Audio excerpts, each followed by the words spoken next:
you know, fixing problems and trying to improve over the course of it. But making stage is always a privilege, and something that you definitely can take for granted if you're not careful. So I try not to appreciate whenever you get the chance, because it's pretty special. Playing in front of a crowd is what I enjoy the most. I've played at quite a few tournaments now over the last few years, and it's like nothing compares to it. It's the most fun you can have. It's also the most stressful in the moment, because you know, okay, all eyes are on you. If you make a mistake, everyone will see it. But it gives a lot of energy, and it's really fun. Win or lose, it just makes it a lot more special. The worst moment of the tournament, probably just the intermittent playing poorly. Playing poorly always sucks, losing sucks. So a combination of those two things tends to be the most annoying. A specific moment from the losing or sucking, I'm not exactly sure, but we've had our fair share of it this tournament so far, so just trying to reduce the quantity of that. There were a lot of hard moments, to be honest. Well, every team faces a different challenge, and we didn't figure out the meta yet. We came really close to dropping to the lower bracket twice. So these moments are challenging for you mentally, because you know, like we were there last year, and we know like we can do it. We can make it to the finals for the lower bracket. We can go really far, but it's very, very draining. So we really, really didn't want to go there. And when you get that close, it definitely taxes you in that moment. So I'm very happy we pulled through. How do we react to it when things go wrong? I mean, I think it depends whether it's in game or out of game. If it's, you know, if we're in a series, something goes wrong in a game, then you move on. You work with it, right? Like, things go wrong in games. That's inevitable. Nobody ever plays a perfect game of Dota, and so Dota is like a lot about moving on from mistakes and learning how to adapt and adjust and play the game differently as it changes and as you're ahead or behind or whatever, as strength levels deviate. So that is like one of the biggest skills in Dota, is getting good at adapting to that. So if you're in game, then it's just about, you know, making sure people don't feel too bad if they made some mistake, and you play on and you work with what you got, because at the end of the day, you're trying to win the tournament, and you're all just working towards that. Also, just keep trusting each other. You cannot try to micromanage. I've done that myself in the past, and like, that doesn't work. It's a team game. Everyone has to do their own part. This TI is actually relatively balanced, in that I think a lot of teams can win more than I think normally can, just off of feel. So I think a lot of it just comes down to how people show up on the day of, how things develop as the tournament progresses, because I think over the next couple of series, it'll become more clear who the front runners are. But I think right now, after that first day on the stage, things could go a lot of different ways. So it's a bit hard to call right now. I think we have a good shot at winning, because we are pretty fearless, I think. That's how people know our carry player, Diracho. And it definitely makes all of us play without fear. And you cannot be afraid to do your thing. And I hope it's good enough. Can we win TI? Yeah, for sure. I sure hope so. Will we? Who knows? I think making top 3 is something that you always shoot for, and is always sort of like the base goal. And then what happens on that final day, you never really know. Depends who wakes up, depends on how people play that day, how things shake up. There's not a lot of randomness, but there's some randomness the last day. So at the end of the day, I think we just want to play as well as we can, and hopefully the dice fall in our favor. Quinn talking about how getting to the top 3 is the baseline for them. Well, they've already secured that for themselves, but right now, this best of 3 happening in the upper bracket will decide our very first grand finalist. Before we get into it, though, welcome to the afternoon. We've got to welcome our afternoon panel as well. Here I got Fia, a little bit color coordinated with me, sitting right next to me, and then Winter and Jenkins all the way down there as well. Fia, how has your morning been? Have you enjoyed the 2-0s so far, or are you hoping for game number 3? I'm hoping for game number 3. We've only had 2-0s so far, but including yesterday. Yeah, I mean the whole TI so far, the playoffs and stage shares, there've only been 2-0s. So hopefully this is the one I'm looking at to be that competitive series. We've got 2 teams that play somewhat similar play styles going into this one. We'll see which one of them is playing this one a bit better. Yeah, well, those tours that you're talking about, we've already decided what's going to be happening in that lower bracket later today. But right now, we have to do our winner bracket final. We did see Liquid take that 2-0 yesterday against Cloud9. Gaming Gladiators also a 2-0 for themselves against Tundra. And now they'll be going up against each other. It's one of those ones we've seen them face off many times before, Liquid up against Gaming. But right now, Jenkins, it feels like two very different teams. It's a whole new patch and a whole different set of mentality around these two as well. Yeah, I would like to just let's let the cat out of the bag here. We have seen this matchup time and time again, and we've been theory crafting, why this time it might go differently. And I have some theories. I have a theory that I would like to run by you guys. Yeah, maybe we can all present our theory for Team Liquid, because of course a lot of the time we've seen this, it's gone the way of Gaming Gladiators. My theory is that 33 he was level 24 at about 30 minutes on Sand King yesterday. He absolutely looks like he fits into Team Liquid, and he has for the last few tournaments, but it just looks better and better as the year has progressed. People were questioning, replacing Zai eventually with 33 and how that's going to work, because of course Zai is very sacrificial. 33, he farms a lot. Can he actually fit into Liquid? He's proven it. He can. This is a different Liquid.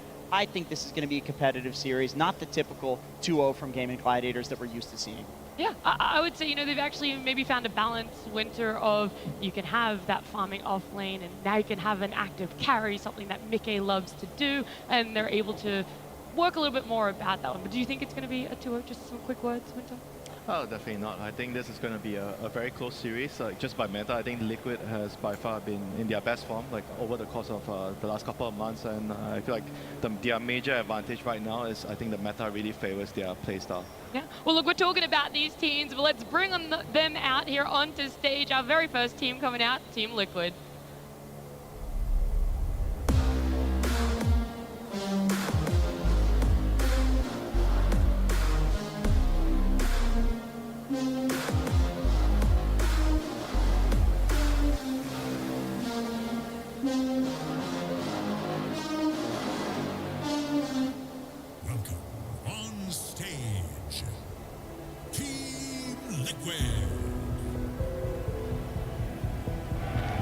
These 5 players are always the fan favorites. It doesn't matter what region the tournament is in, what fans are in the crowd, you're bound to hear the biggest cheers for Team Liquid. Is that going to be enough to be able to give them the fuel, give them the power to be able to take on their opponents? We should also welcome to the stage.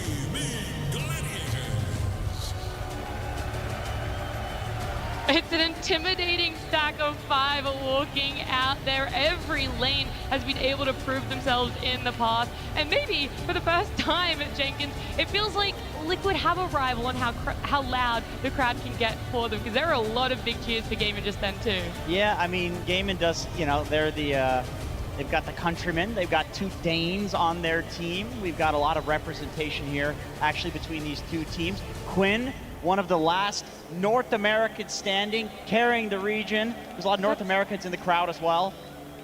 Yeah, huge cheers for North America. Huge cheers out there. I actually don't think anyone reacted to that at all. There's one man out there who's cheering. Shout outs to that one guy. That one guy that's out there. But these teams, they're taking the booth here, and we're going to have a talk about it, because they both came into this upper bracket finals in 2-0 fashions. Was the one that maybe looked a little bit stronger than the other? Fear, would you even be able to compare them coming into this? It's a little hard to compare, but I will say most eyes are on Liquid right now and how dominant they've looked. For Gaming Gladiators, I feel like they're just doing what we've seen time and time again with the way they play right now, but I feel like Liquid is just really crisp right now. Like, they're playing at a level that I feel like I haven't seen them play before. They're playing similar, but they're making far less mistakes than I've seen in the past. And then what about on the side of Gaming Gladiators, Winter? Because they're a snowball team and they're successful with it. It feels like there's never been a team able to stop them in their tracks once they do come out of that laning phase. Yeah, and they've also been showing a lot of adaptations, not many people would expect them to play Lone Druid, and they played Lone Druid yesterday. These are teams that have been dominating over the last couple of years, but they've also been constantly making improvements in terms of their drafting, their hero pool. Everything has been getting better and better, and it's something very difficult to do when you're at the top of the game. Right, and it's because that was a Duraccio Lone Druid, not an Ace Lone Druid, is what surprised us there, and that does give them the flex, and that gives them a draft advantage as well. There's a lot more heroes that they're picking up for themselves. It's nice to see that there is always an evolution throughout a tournament. There's been times in the past where it feels like over and over again we'd see these same openers, but that hasn't been figured out just yet. There's still a lot going on. But I want to talk about the history of the teams a little bit more. You know, we can delve on that hero stuff when we do finally see our draft. But right now, the history between Liquid and Gaming Gladiators, it isn't so much just this year or this competitive season for you, but also spanning back to the duration of the 2023 competitive scene for them. Yeah, I mean, between the two squads, there's only been one change. That was 33 coming in for Zai. And, like, that was, like, sure, it was a big change. They had to adjust a lot on the side of Liquid for that. But outside of that, yeah, we got some of their top picked heroes here. Previous match encounters. So we have a lot of Chen. Sven, not so meta anymore, but it is a team they might pick up a little bit. It's only slightly favorite Gaming Gladiators for this past year. It feels like, though, when I think about it, Jenkins, it's significantly more dominant than that. Yeah, I mean, there's two parts to that. Of course, there's the recency bias of Riyadh Masters was the big tournament before this one that Gaimin won, and I also think the second part to that is the fashion in which Gaimin wins their games. Historically speaking, against any team of any caliber, not just Liquid, when Gaimin wins, it looks like an utter stomp. You know, people complain about the patch and the meta being boring, but it's just because Gaimin is so good at taking a lead and getting every single little bit of advantage out of the map. They just seem to know that if you have an ancient stack and that's your only way back into the game at the time that you're going to farm it, they are there. They're going to smoke to it. They don't need a ward. They just have that read. Yeah, that's actually a really, really good point. I've been like doing a little bit of studying about the differences between the two teams. They have a lot of things in common, but one thing they do have that's really different is their position 4. I feel like Boxy doesn't take as much farm as Tofu in their recent games because their offlaner is a lot greedier. You know, that he likes to stack a lot, like 33. He's been really good at doing the stacks, like getting ahead, playing as a secondary carry, and that kind of needs the position 4 to kind of run around the map and get something done for the team. And sometimes if you don't get it done, it might hurt you a lot, compared to what gaming does. I think that is a very, very key point in this particular matchup, the ancient stacks. Who is going to be able to defend or steal the opposing ancient stacks? A small refresher for all of you out there over the last 2 seasons. These are the matchup results. We've broken it down for you as well. So the group stages, the playoffs, and the grand finals here.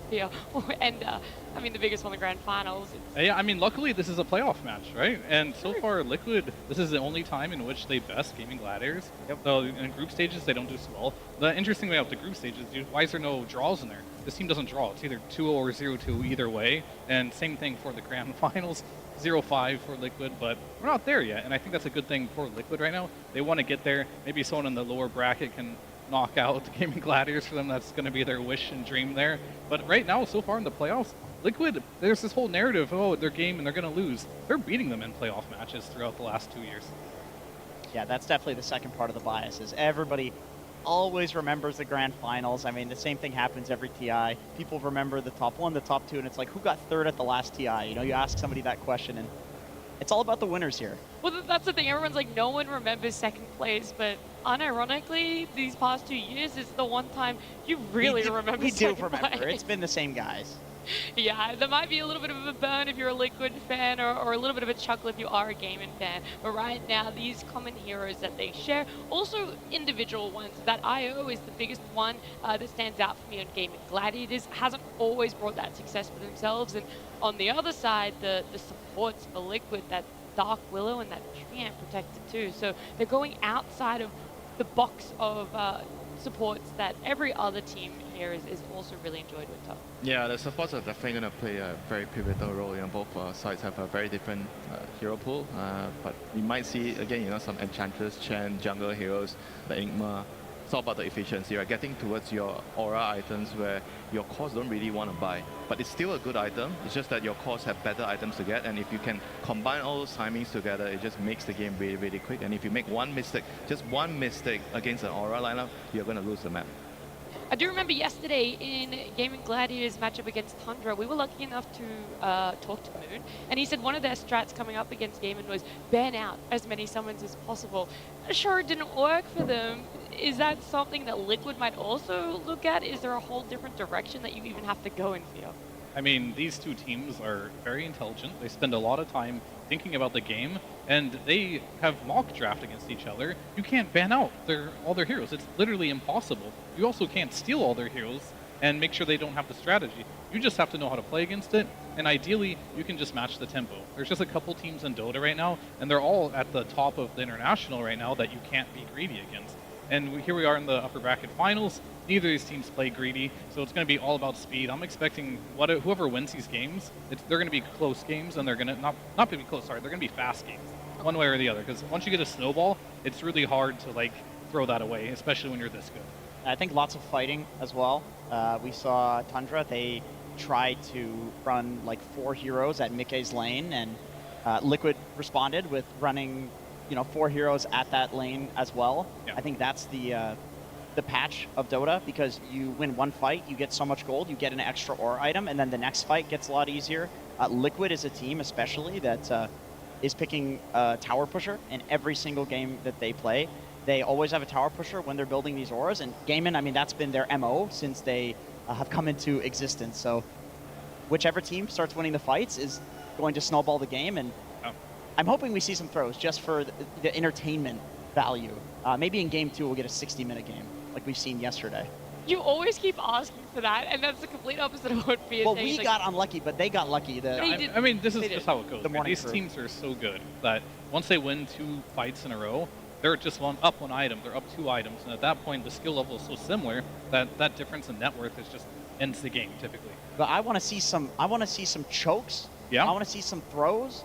I want to see Nisha. You want the pendulum swinging back and forth. Yeah, I First want the it's Liquid, pendulum then swinging. it's gaming. And it can swing, via somebody like Nisha doing the godlike play that he did on Puck yesterday, where he just outplays like 1v4 or whatever and gets 3 kills when he's not supposed to. It can swing that way too. All I want is a swinging pendulum. That's all I care Jenkins, about. this is upper bracket finals, not lower bracket round 1. Yeah. I don't care. Give me some chaotic Dota. That's what I want. 10 heroes in the Wisdom Runes. Let's go. That's 10 heroes, it. Wizard in 7 minutes. I knew it would always come back to this with you. But Winter, we're talking about, one team fight. That's the start to get the ball rolling for them. A second one, that might just be the nail in the coffin. So when you look at draft, do you have to focus very heavily on lanes? Do you have to try and out team fight when it looks towards a draft? Where is that importance that needs to be looked towards for the 2 teams? I don't think you can really focus.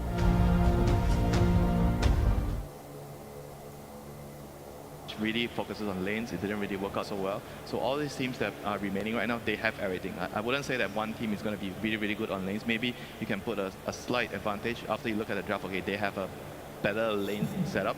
But overall, I think if you want to win now, you need to have everything. You need to have a balanced draft, good lanes, you have some team fight, you have some late game, and it gives you options, right? Even though most of the times these games between Liquid and Gladiators, they don't go really long. But a lot of the drafts have a bit of everything. You kind of have to be able to have decent lanes, and you have to be able to fight.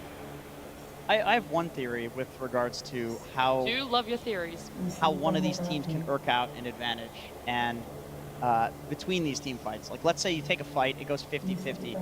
How do you get some extra gold out of that?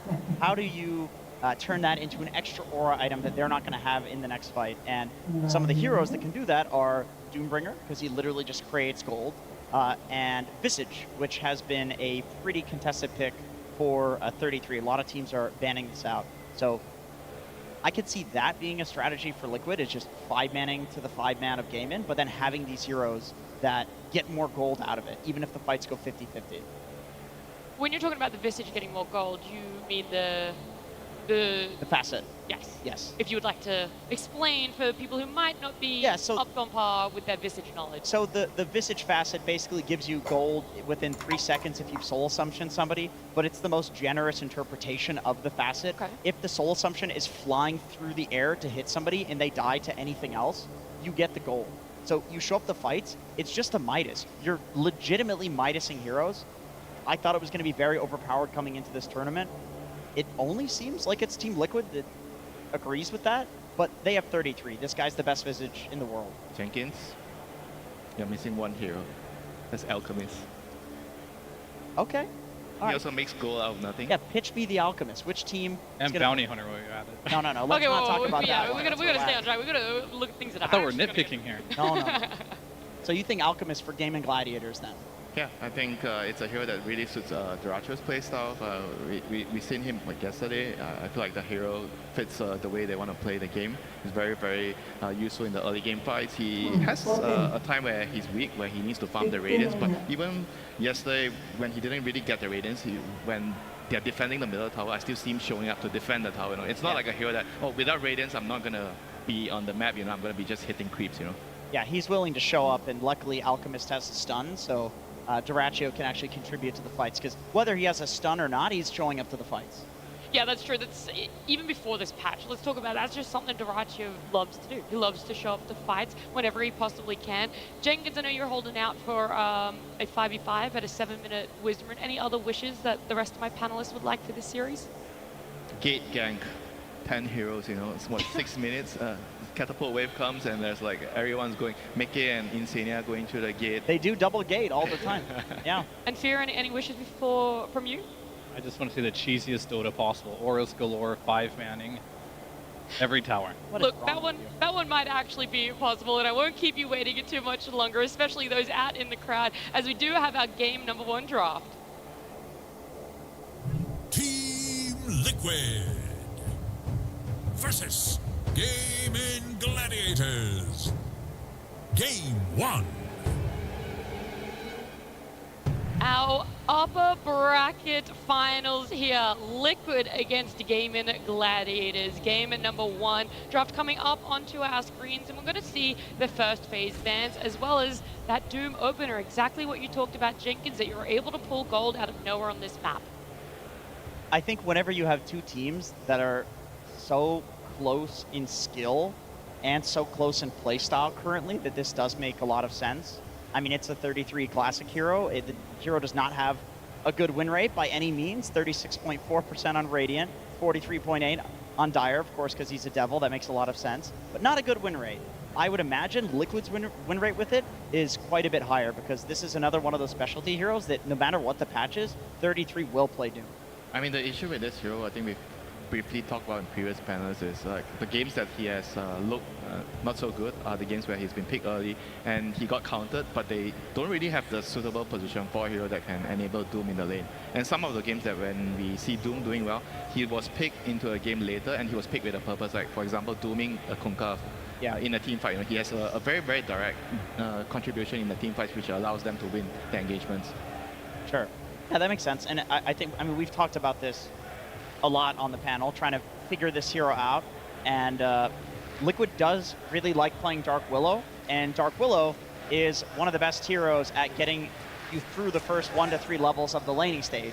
This is where Doom suffers. This is why I think the win rate is so low. People crush it in the laning phase. I can just hear the crowd, by the way, one chanting for Liquid, the other one going for Game. I'm on the Liquid side, so all I hear is the Liquid. All I can hear is the Game inside Right. on my right. I mean, those stats they showed about Doom truly don't matter, as 33 hasn't lost a game on it yet. 100% win rate, so How I many just games? put that one up. Only 3 right now, but still a decent amount of games played. But I wanted to talk a little bit about the carry meta, and just kind of talk about the Lone Druid ban in there. This is like kind of brand new. Going into this tournament, Lino was up there. She was banned every single game in the first phase. Then people started picking Wind Ranger. That seemed good. Then Luna came out of nowhere. It's like, wow, Luna is really good in the Road to International. Now there's some Lone Druid hero that everyone's playing in the carry position that we might not see. It's really cool to see, like, coming all the way up until just like even the top like 4 here, that we still haven't figured out the meta. Like, they're still experimenting what's good, what isn't good. One thing about Liquid, though, is Mickey has not played a melee hero yet this entire tournament. I don't think that'll change as well. So we're going to see some adaptations. They took away the Mirana. This is a hero that Mickey likes to play a lot. I imagine he's going to get targeted pretty hard as well throughout the ban phase, or just an eye pick. I mean, wouldn't you say Doom is good against Lone Druid? Because you stop him from healing, and you're doing percentage-based damage, right? And Lone Druid is really tanky with all the item build he's going now. So wouldn't Doom be a decent answer actually against Lone Druid? It's hard to say, because like, yeah, you do Doom him, and yeah, you do percentage-based damage, but he also transforms, and these like transformation heroes are pretty good versus Doom. And when you have 6,000 HP, it's already like kind of too much even for the Infernal Blade to tick through. And of course, your bear is always like rooting and doing things on the side. I think the hero just right now is too annoying to let through, especially because Gaming Gladiators, they proved that they can play it on Ace in the past, and now most recently, Dyrachyo can play it too, so it's a flex pick. Yeah, I was gonna say, I think that's the biggest issue more than anything here. You might, in theory, have an answer for, but what if you end up not even leaning against it? That lone druid has so much flexibility for that side of game. That is, as you just said there, Fear. But there was still more respect. Like that brood mother also taking out. We're going back to, I think it was PGL Valachia. Valachia. This was Dyrachyo's hero of choice. He wanted it every single game and was spamming it in pubs. He loved it. I gotta say, Fear, that's the most excited I've ever heard you sound. I've got like 2 heroes that I really like, Lone Druid and Clinks. This is your meta, dude. I think it's time to truly is. unretire. Put me in, coach.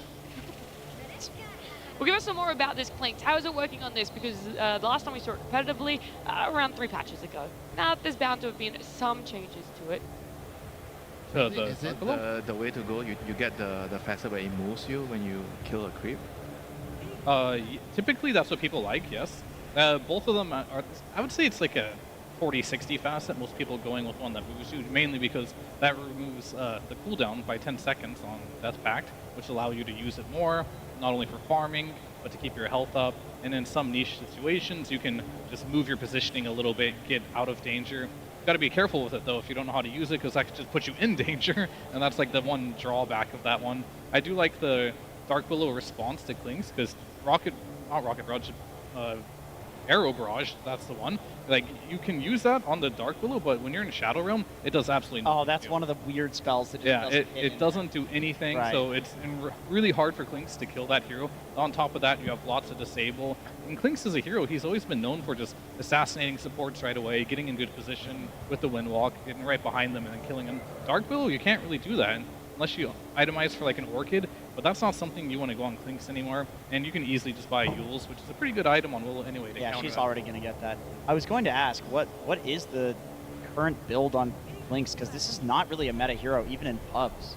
Well, is it it's not much different from every other hero, Jenkins. Yeah, I'm sure you... Gleipnir? No Arcane boots. Arcane boots. Do you get Falcon Blades or you just go for Gleipnir? Yeah, so it's kind of like Lena. Like, depends on the player.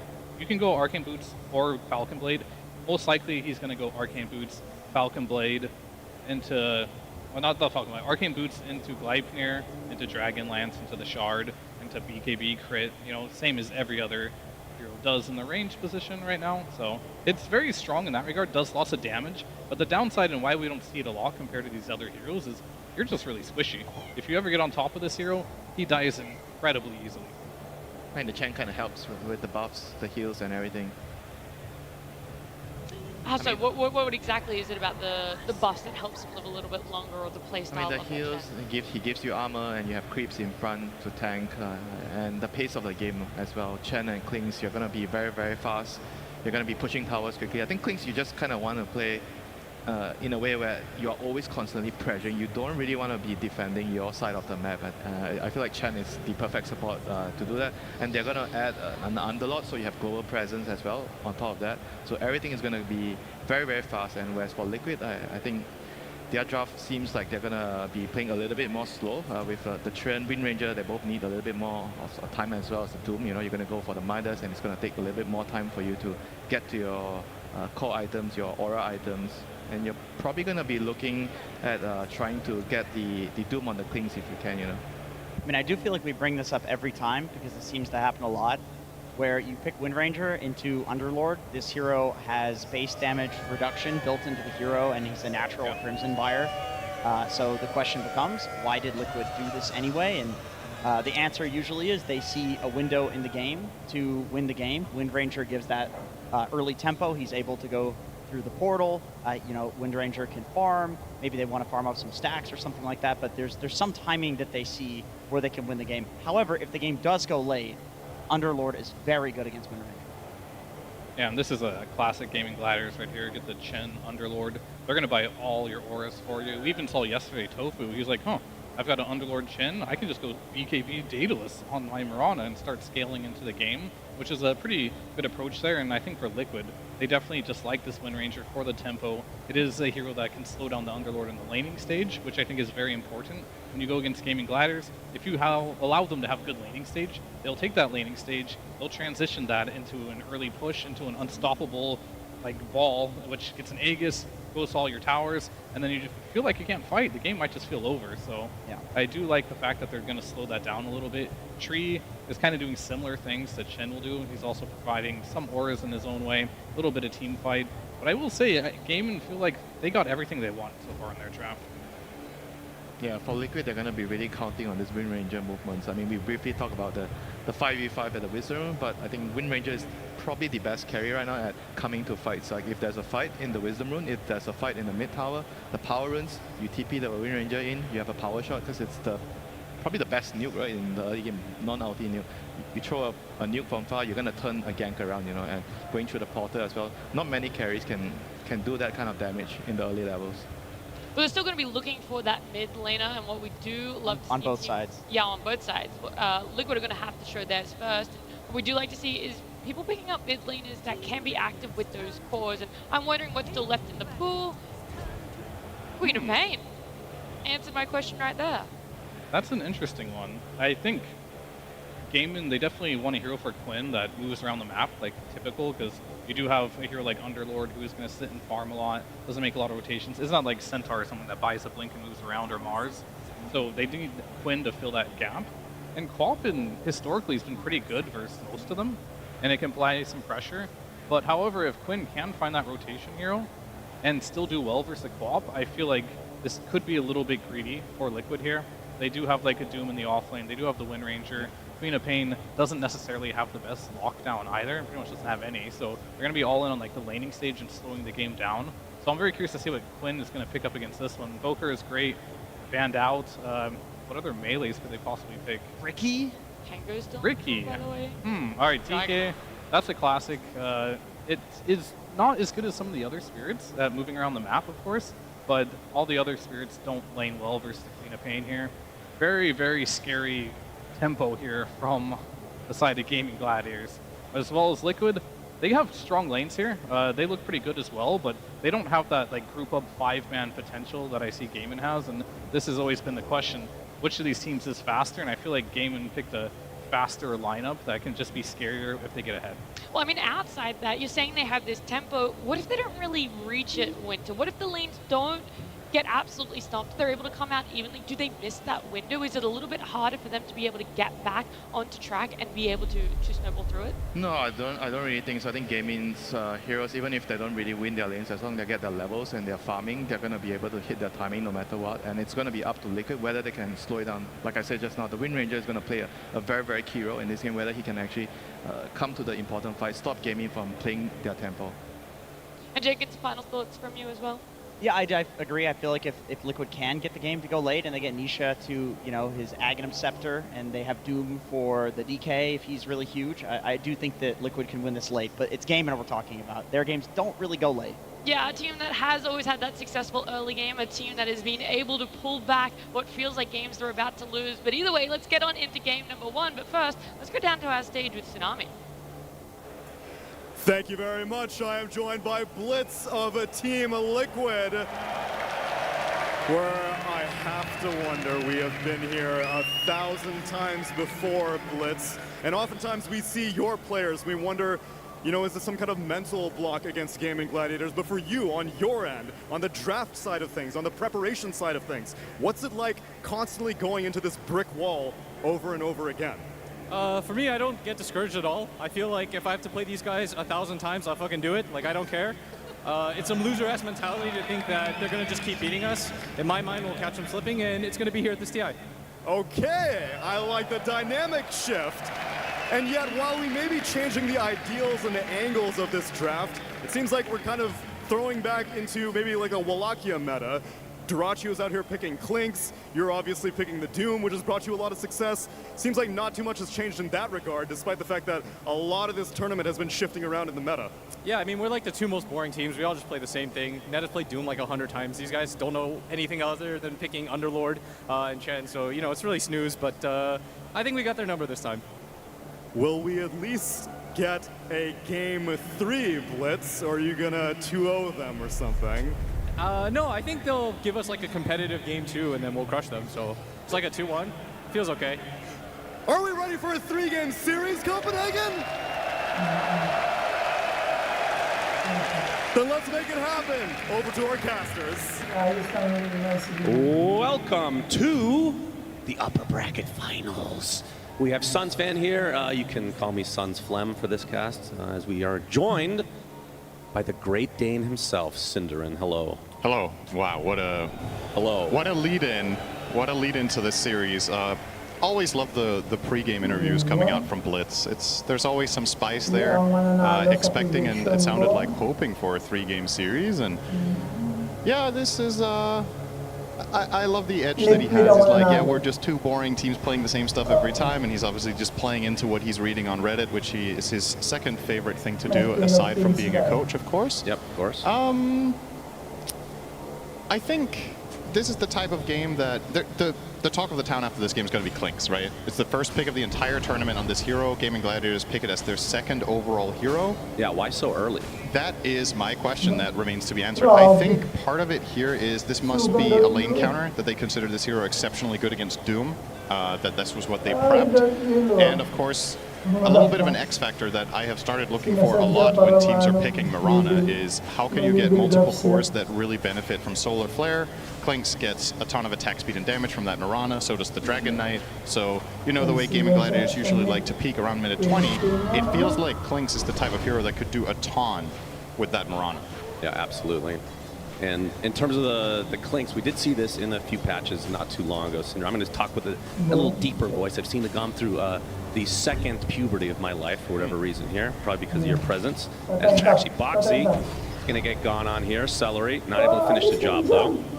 But what kind of late game presence does this Clinks provide in this meta? I don't think thinking about late game when you talk about game even makes sense. That's true. This is a never team, even seen it. I genuinely feel like the more I watch them draft, the less they care about scaling. It's not. Usually, honestly, in this tournament, the games that we've seen them lose is because they don't win by minute 30. Yeah. So that's always the timing that they're aiming for, and I'm curious to see how the Clinks plays into that. As I was saying yesterday when we were covering a game of theirs as well, is I think the way you prepare and you fight Gaming Gladiators is that you prepare for the first 20 minutes of the game and what you're going to do there. And if you survive those 20 minutes, and you know what, then you can think about what you want to do next. And I think this time around for the side of Liquid, you've got some really solid lanes and strong team fight.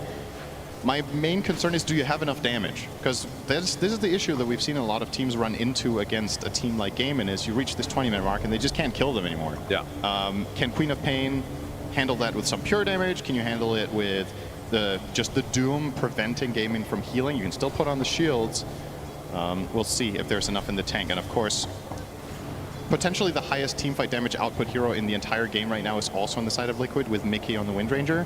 But this hero is item dependent to get there. You kind of need that Gleipnir plus at least Crystallis, maybe even Daedalus before it gets truly outrageous what damage you output. And that is not a common 20-minute inventory on that hero. And of course, in this upper bracket, we'll be finding out what region goes on to the grand finals. Will it be EU or EU? And then in the lower bracket, EU or EU. Yeah. Very surprising stuff. I mean, these two teams are no strangers to each other. So we have seen, I don't even know how many games, actually, but it usually is Gaimin that come on top. Yeah, Liquid have had their number a little bit more this year than previous year, which I think is probably a little bit inspiring for them. So we have a tiny little pause here. Gives us time to think about this Treant versus Mirana situation, which they're fighting for each other over this Lotus pool. Tofu has the stun on to the Treant, so Tofu will definitely get this Lotus and then probably just leap away. Buy that at the Dota 2 store right now. Very cheap. Is that the $5 or the $20? That's a $5. That's nice. That's a good old $5. That's good. Hydrated. That's true. All right. So yeah, that's exactly it. And Tofu does get the Lotus. It comes at a cost, though. He basically lost his entire salary. He's in a bit of trouble right now. This could be first blood potentially. Boxy trying to finish the job. Around the trees he goes, though. Gets off the creep to try to block a bit. Actually gets the kill on the creep instead. And Celery into the trees. Boxy continuing to pursue, but in the cover the tier 1 should be okay. Nice hero placement there from Celery, just standing in that tiny little cubby there hiding off. There was enough mana on Boxy to use both spells if he used his 8 stick charges, so maybe they could have found a kill there. But instead, now 33 on the receiving end will be okay. Bramble will hold them back. Everybody playing with such little HP in this lane right now. If this is the first time you watch Klinks this patch, by the way, don't be fooled. It does look like when he shoots tar bombs that he has this like huge cone. He does not. This is it's only hitting the target. 33 will be first blooded here. And that's going to go to Dyrachyo of all heroes. Was not accounting for the effectively blink with Death Pact there, getting on top of the Doom. So we were talking about this potential pick as a lane counter to Doom. So far, so good for Dyrachyo. Yeah, for sure. And I mean, with this current version of Klinks, how fast does it come online? Obviously, it's going to be coming online with the rest of Gaimin's very fast-paced type lineup that we've been seeing so much of. But how fast would you say, like what item? Like the first 2 items, let's say, he's going for. I mean, I'm assuming Gleipnir is the choice. And then the question is, do you actually buy your shard, or is that the second one? My frame of reference for this hero is a little bit lacking because we haven't had a single game of it all tournament. So, you know, sometimes you see the pub builds, but that's not actively what works in pro. Okay, nice pressure there onto Nisha from Quinn. Going to force him back all the way between the towers. Now, Quinn's in a little bit of a compromised position, but nobody's coming in from the side of Liquid. He's just running him down here. It's going to force another blink. Wow. Really bullying Nisha here. Actually go back to base, too. He's losing a full wave in his own tower. Yeah, that is really a bad. major loss. Quinn will be hitting level 6 quite much earlier as a result. We'll see if he can keep putting some pressure onto that tower with that. Of course, the dragon form. Quinn has opted for the Fire Dragon facet. I think it's the only one we've seen all tournament, bar 1 game of Green Dragon, dare I say. Really? I don't remember that one. And the reason I checked is if you're getting any other faster than the red one, it's because you're playing mid and you're playing pace. Or you misclicked. Or you misclicked, of course. That may have happened once or twice this tournament. Sometimes you even forget to pick your facet. That's right. Could happen to they would anyone. never admit Make it. it. Big damage. We'll be okay, though. Yep, this lane, Mickey sitting on 30 and 5 CS. And, I mean, Ace is also just having a great time this early game. That is one of the scariest propositions for Liquid, trying to shut down this Underlord. Quinn in his Dragon form. It's the Dragon Tail off, continuing to harass the absolute living crap out of Nisha. He's already down to 3rd health again, and this is perfect timing for Gaimin. So they have Siege Creep. Chen is coming in with 2 additional creeps. They have Tofu flanking from the right. And Quinn will keep tanking this tower as much as he can to keep the Siege Creep alive, just barely staying on the outskirts here of the radius. Needs to go in and take a hit here. He will. Liquid kind of have to respond to this. I feel like you can't just sacrifice this tower minute 6. They'll glyph for now. Let's see if the rotations are coming. Gaimin are keeping tabs on the support rotations here. 2 shard golems here able to throw out a couple stones with Foxy. Yeah. They'll finally kill off the siege here, but yeah, half HP tower, and they use the fort. As Mickey already making a quick rotation to the top lane. Dyrachyo completely out of mana. You're going to see the leech seed on top of him as well. Pops the wand, but Shack actually does not connect. Either way, uses the Death Pact link to get out of arm's length, but it doesn't matter. Mickey finds him in the end, and meanwhile, mid lane, they got Nisha. Yeah, that Dragon Tail arrow combo. A tail as old as time. We'll get Gaming Gladiators effectively an even trade, I suppose. I mean, Klinks was the top net worth in the game, so I assume Liquid are somewhat okay with that. But going back to what we were talking about Gaming Gladiators pacing in this game, if Queen of Pain has a bad start, I really worry for their ability to stop the ball when it's coming in 15, 20 minutes. I think Nisha has a very important role to play that is largely down to a good Dagon timing and level 12. He really needs to get Sonic Wave up and running. So yeah. Well, 33, one of the few players in this tournament center that has been able to find some success on this hero. A horrific win rate overall. Yeah, it was funny how Doom did okay in the start. Then we got to playoffs, and he lost 8 games in a row. And then he started winning again. So it's like teams didn't give up on it. They made some adjustments. They figured out what to do to cover its weaknesses and how to play around it. And now in the later stage of the tournament, we've seen Doom doing quite a lot better. Dust onto Dyrachyo. He's also doomed. Yep, mildly inconvenienced though as the TP comes in. Quinn not able to save his comrade as the Dark Rift is there from Ace, and 33 still pretty damn healthy. Bit of Malice applied to him into the Dragon Tail, so it's going to be a double root. As he is now surrounded, although Insania is in the area. Celery flanking them from behind, and the Bramble is going to put this chase to an end. So they do get the position 1 from Liquid's side. it really helps a lot for the Doom to make these plays that he has the level 2 living armor at his disposal out of Insania. We've seen some games with Treant where the players aren't really opting for much focus on living armor early on in the draft, or early in the game, I should say. But in this strategy, it's very clear that this is Liquid's approach to not only defending their towers, but also enabling their heroes to go that little bit deeper. Online ace. Shackle. Got the whirlwind effect as well. Dyrachyo makes his way over, though. The pin of mouse on the 2 as Nisha gets a sonic wave off, destroys Ace. And Dyrachyo will have to try to flank here. He's going to get away in that skeleton lock. Looks to be fine. So you got to say, so far so good for the side of Liquid. Many teams at this point, in some of the stompy games we've seen from Gaimin, with the type of lineup they're running here, this could have already, against other teams, been a 3K lead with 2 or 3 towers down. I mean, is there a team that has played Gaimin more than Liquid in the last year? Good question. They will lose their first one here, though. Quinn does manage to break through the living armor on the mid-tier 1. Quinn is eyeing up a fast blink. So we've been talking about potential damage issues for Liquid. What if we look at the other side? So Dragon Knight, not the highest damage output hero. Clinks will be going for the Deso first on Dyrachyo. I guess Solar Flare is always going to provide more damage. Yeah, he looks to be like, although he's actually be able to leak away. Nisha's the one in a lot of trouble. Dyrachyo actually gets the last hit there. Do they have detection now for Boxy? Boxy picks up the invis, blood grenade applied. They have a sentry, Tofu. Yep, puts down another one, and that's going to be the death of the support. So 2 quick kills for Gaming Gladiators. A very back and forth affair so far in this game number 1. And now the Queen of Pain and the Underlord neck and neck on net worth again. So clear tiering here. 4 cores well ahead of the rest. I think for Gaimin, if they could choose for this to be the game state on those net worths specifically, I think they're happy to let Ace have a little bit of a slower start at the expense of the Quap. And 33 here. Looking for his second Doom of the game. But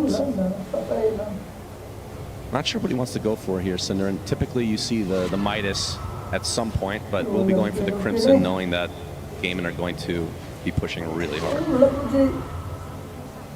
Yeah, I wonder what he's doing next. Is this a dagger game? Maybe not. You have some somewhat reliable setups with the Brambles, with the Overgrowth, potentially coming in from Insania from the tree line. However, I think it's going to be so important for Liquid to doom the Clinks in particular that he might have to get it, since that is going to be the deciding factor in the fights. We have the Dragon Tail opening. Nice gank as Mickey is killed immediately. Yeah, Ace didn't even need to show up for that. They have so much damage just between their Mirana and DK, and that was without even having Solar Flare. Yeah, Dyrachyo has the Desolator, so these buildings will melt. Tier 1 bot will be forted, but will only delay the inevitable, as this will go the Gaimin way.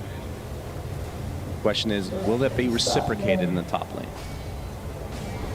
Yeah, definitely. If you're the side of Liquid, you want to try to equalize the towers, open up somewhere else so that you don't fall too far behind in this first 20 minutes.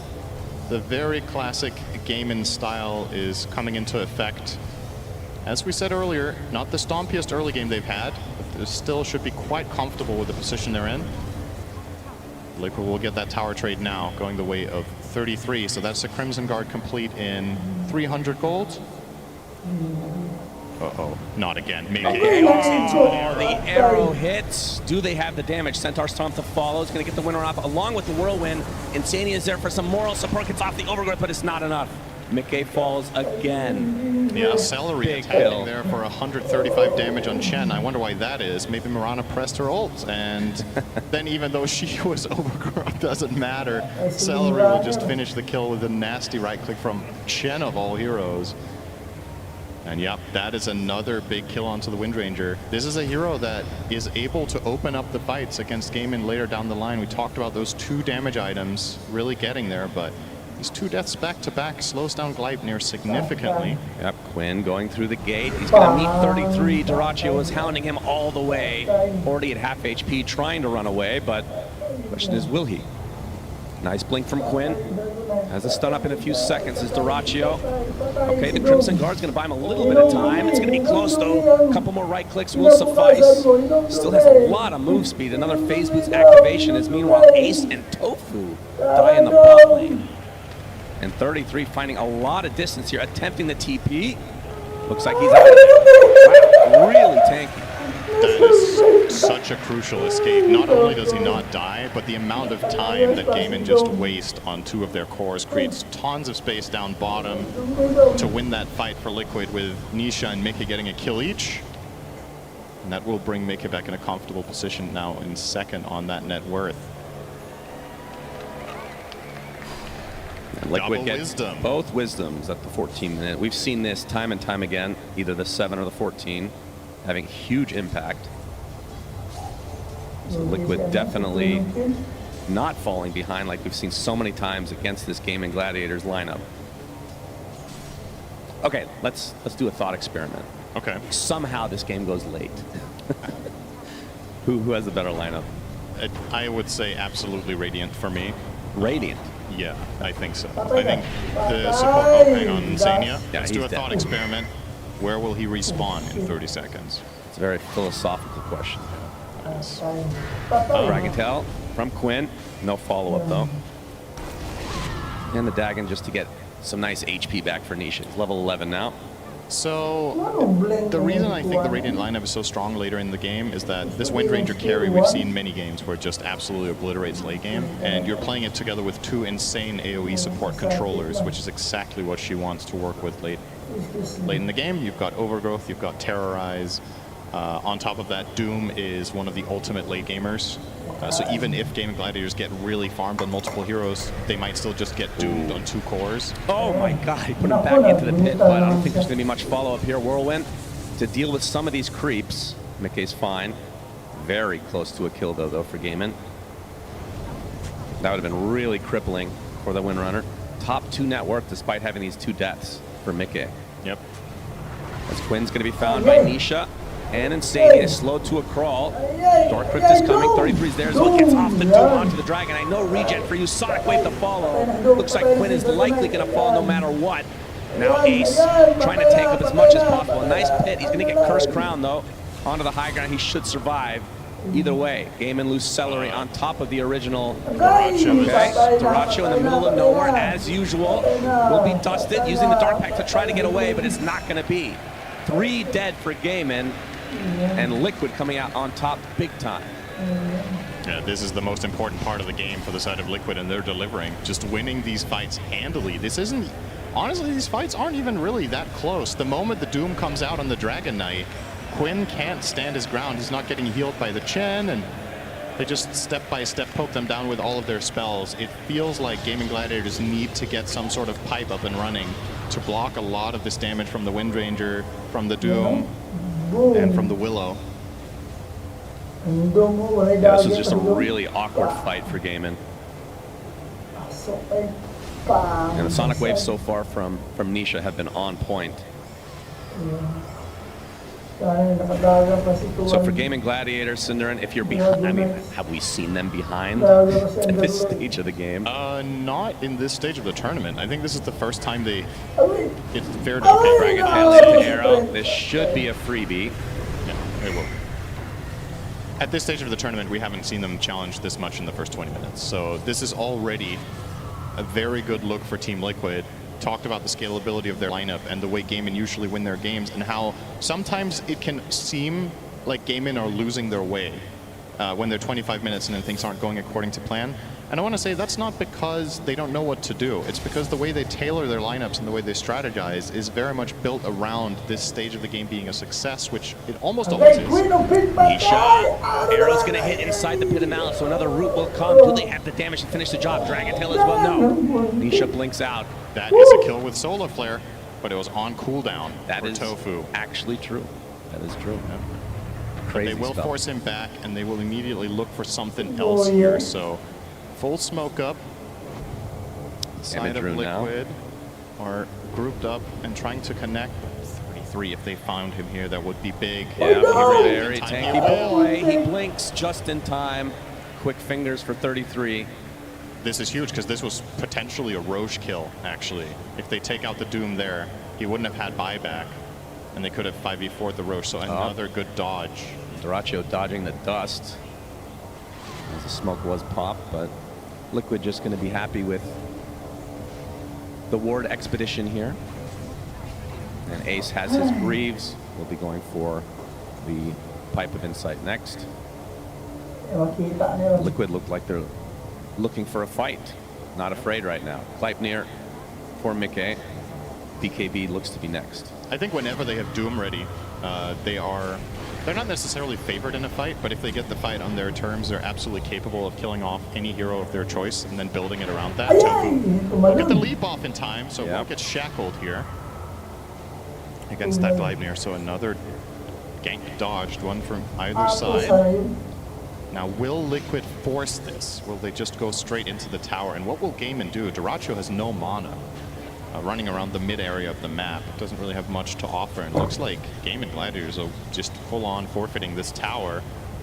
So Liquid will grab that, and Insania, realizing that's what's happening, is already setting up for the counterplay because he's anticipating that Gaimin want to trade down bot. If there are enough heroes set up, Dyrachyo gets hit by the Gleipnir. Whirlwind to fall, doing a lot of damage to the creeps, but not so much the Clinks. And 33 finally jumps in, gets off the Doom just to ensure that the Clinks does die. But Quinn coming in with the Dragon Tail into the arrow. Is it going to be enough damage to take out Mickey? It's going to be close. Yes! It's a 1-for-1 for the carries on each respective team. Big Terrorize coming out from the Dark Willow, though, as Quinn continued to right-click on a 33, doing barely any damage. The Doom's so tanky at this stage of the game, as Insania stuck in a horrible place. He gets evaporated. Nisha hits up a Sonic Wave, deletes Tofu in turn. So 2 for 2. Nisha's free to move around here. Got the Shadow Realm away. Ace and company looking like they might soft back here. Nisha very low on mana, as Quinn apparently wants to continue on against the Dragon Tail. Again, 33. They are tickling at this stage of the game. Firestorm is a good opportunity to do some damage to him, though. Inside that pit of malice as well, he pops the Crimson Guard. The Curse Crown's going to eventually activate. The Bedlam not going to be enough, as Boxy is finally brought down by Quinn. So in the end, a 3 for 2 favor Gaimin. Yeah, and Liquid get the hell out of there because Ace is bringing in Dyrachyo through the gate. So, a decent outcome, you have to say, there for Gaimin Gladiators, especially if they end up claiming the tower as their grand prize. And yeah, well, with this amount of rally units, it's only a matter of time before this tower says bye-bye. All right, down it goes. Still, Roshan is up, has been up the whole game. Neither team has claimed it just yet, and it has to become a point of contention now with multiple towers now down, and with the position Gaimin Gladiators have on the map and the knowledge that Doom and Sonic Wave are down. I think this is just a total freebie. Liquid should be, even if they were in position to smoke for this right now, I think they would just make the call against it. The risk-reward just doesn't seem good enough. So Gaimin pick up some steam here. They pick up the Aegis. And I'm assuming probably putting it on Dyrachyo so he can play very aggressive. Dragon Knight as a transformation hero, all right, he is the choice. I mean, this is a hero that we sometimes see people put it on, sometimes they don't, because the second life isn't as good as the first. However, the way Liquid have approached the fight so far in the game, they've really focused on dooming Quinn when they can. So true. This dissuades 33 from going for that play. So what you're saying is Dyrachyo's... He might just be able to play the fights completely differently now that there's an Aegis in play. Because now he can be more patient. Quinn can go in, create vision in the fight. Did you say Dyrachyo be patient? He can be more patient, which is waiting 1 second instead of 0. I see. Okay, gotcha. But it's a good point. Unlikely to happen. Tofu will get his shard for the Mirana. Yeah, that's a good one. Really happy about that. Let's see what he pivots to now, because he was ready to buy it just now. Now Tofu has a choice to make. As Fear pointed out on the panel, we've seen games where Gaimin Gladiators are playing this Chen Underlord that Tofu will just go BKB into carry items. Wouldn't mind seeing that here, honestly. And that's not because, okay, Gaimin will plan for... Oh, hang on. All right. Everybody dodges everybody. Never mind. There's a Gleipnir. Yep, so for Tofu, let's get one leap off, and the Hand of God. That is one important hold down. It was a completely hopeless situation. He had 0 leaps left. He was never getting out of that one. But 33, Doom initiation. Nisha going to show strike to slow this Underlord to a crawl. This is eventually going to be the kill, going the way of Liquid. So Liquid really on top of things in this game number 1. And here now with the whirlwind, the follow, McKay. With the help of Foxy, will take out Celery as well, so 3 dead. Damn, they're just bleeding out. They have the Aegis, they have the advantage, and Liquid are just picking them apart one by one and across multiple lanes. They'll now get the bottom tier 1 and the mid tier 2. Talk about a power play with a disadvantage. This is not what I think many people would have expected in this game state. When Gaming gets the Aegis, usually they're the ones deciding. Big damage. Gotta be careful. 33 just tanking up this tier 2 tower. There it is. Now Leafy coming in. Remember, Quinn has the Aegis still. In his dragon form, another blink away. Tofu. Is he actually going to die just to Boxy? Yes. Wow. That is unreal. He's going to fake out the terrorize, run away. The Pit of Malice already on cooldown. So many things going right for Liquid. I was going to say, they got to be a little bit careful with the TP reinforcements with Doom on cooldown and the numbers being able to be brought there from Gaimin, but they're just too fast. They're killing the heroes before Gaimin get to group up, which is what they've been so good at for so long, is getting that formation going and setting the terms of the fight. If you break them off too quickly on the side of Liquid, then it doesn't really matter. Then they don't get to that point. Yeah, 4K lead here for Liquid, and this Aegis just seems to be doing absolutely nothing for Gaming Gladiators, at least not yet. Still have time to try to make use of it, of course, as Mickey has the 9-second BKB, and Duraccio going for an MKB, it seems. He's going to have a lot of right-click damage. Let's see what Gaimin want to do now. Still a minute and a half on that Aegis. Do they have any smokes? They do. So they have a smoke available on... Okay, they have 2 smokes, actually. They're going to pop one now and try to find a moment of opportunity. I think the ideal fight for them is catching a core around the mid area and then turn that into a tier 2. High ground seems a little bit like a pipe dream right now, but I say that and it's Gaming Gladiators, so probably not. But yeah, we are approaching the part of the game where they usually win. So very even though, according to Dota Plus. Dust not going to connect. And Gaimin trying to make use of this Aegis as they're grouping up. And Liquid, I would assume, will try to just delay until around the expiration date of said Aegis. Nisha getting pretty close to the Aghanim Scepter, just 800 away. Yeah, so smoke move unsuccessful. They do place down a very nice aggressive ward in that bottom half of the map. They actually, as a matter of fact, have 2 down there. So if Liquid were to go down there and farm, get a good punish, they'll try 33. Dragon Tail, arrows coming for him as well. Do they have the damage to actually rip through him? The big terrorize though to try to counteract this. The BKB and the whirlwind as well. The Doom applied to the Underlord trying to run away. Mickey's the one getting deleted though. Has to be really careful. Will eventually back away, just barely living. As Nisha gets on the Sonic Wave on the 2. Already deleted Ace to start this fight out. Overgoat's going to hold him in place for Nisha. Try and reset. Duraccio kind of stuck in no man's land. Will use his ability to be able to blink away, but not far enough it seems. Trying to take out Mickey at the very edge of this fight. He finally gets taken out by Quinn, but it's going to cost Duraccio his life. It's a 2 for 2. That's 2 cores for Gaming Gladiators down. Yeah. Gaimin will try to pursue though. Carry on, the arrow is going to hit thanks to the Dragon Tail as well. Boxy coming in with the Bedlam, trying to take as much damage as he can. Nisha getting off the Shivas. Is Celery attempting to run away. They're going to lose Boxy though on the Liquid side. Nisha very low on mana, but he's going to continue to pursue as Celery falls. They are using so many resources. These fights are so insanely The Aghanim Scepter puts the end to Tofu. Wait, was that Quinn actually killing him? Did I see that right? Did that one come from the Dragon Knight, or was it from Mirana herself? I'll have to see it again. I think Quinn actually killed him. He did not realize that the Shadow Strike on himself was expiring with that Axe. Ultimate toxicity from Quinn. Yeah.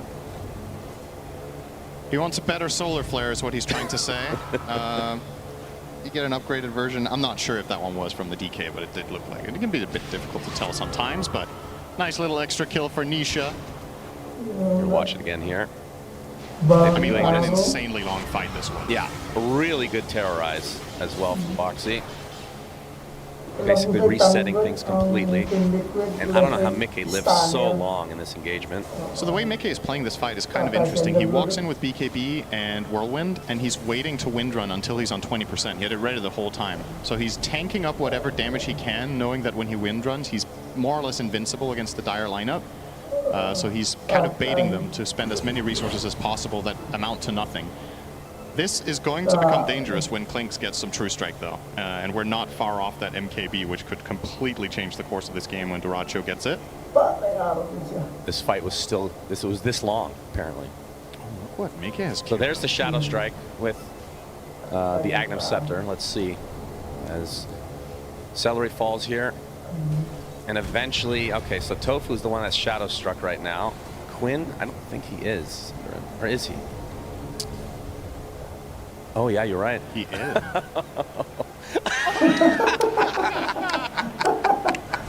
Oh, that's the stuff. Uh-oh. Duracho. Ooh.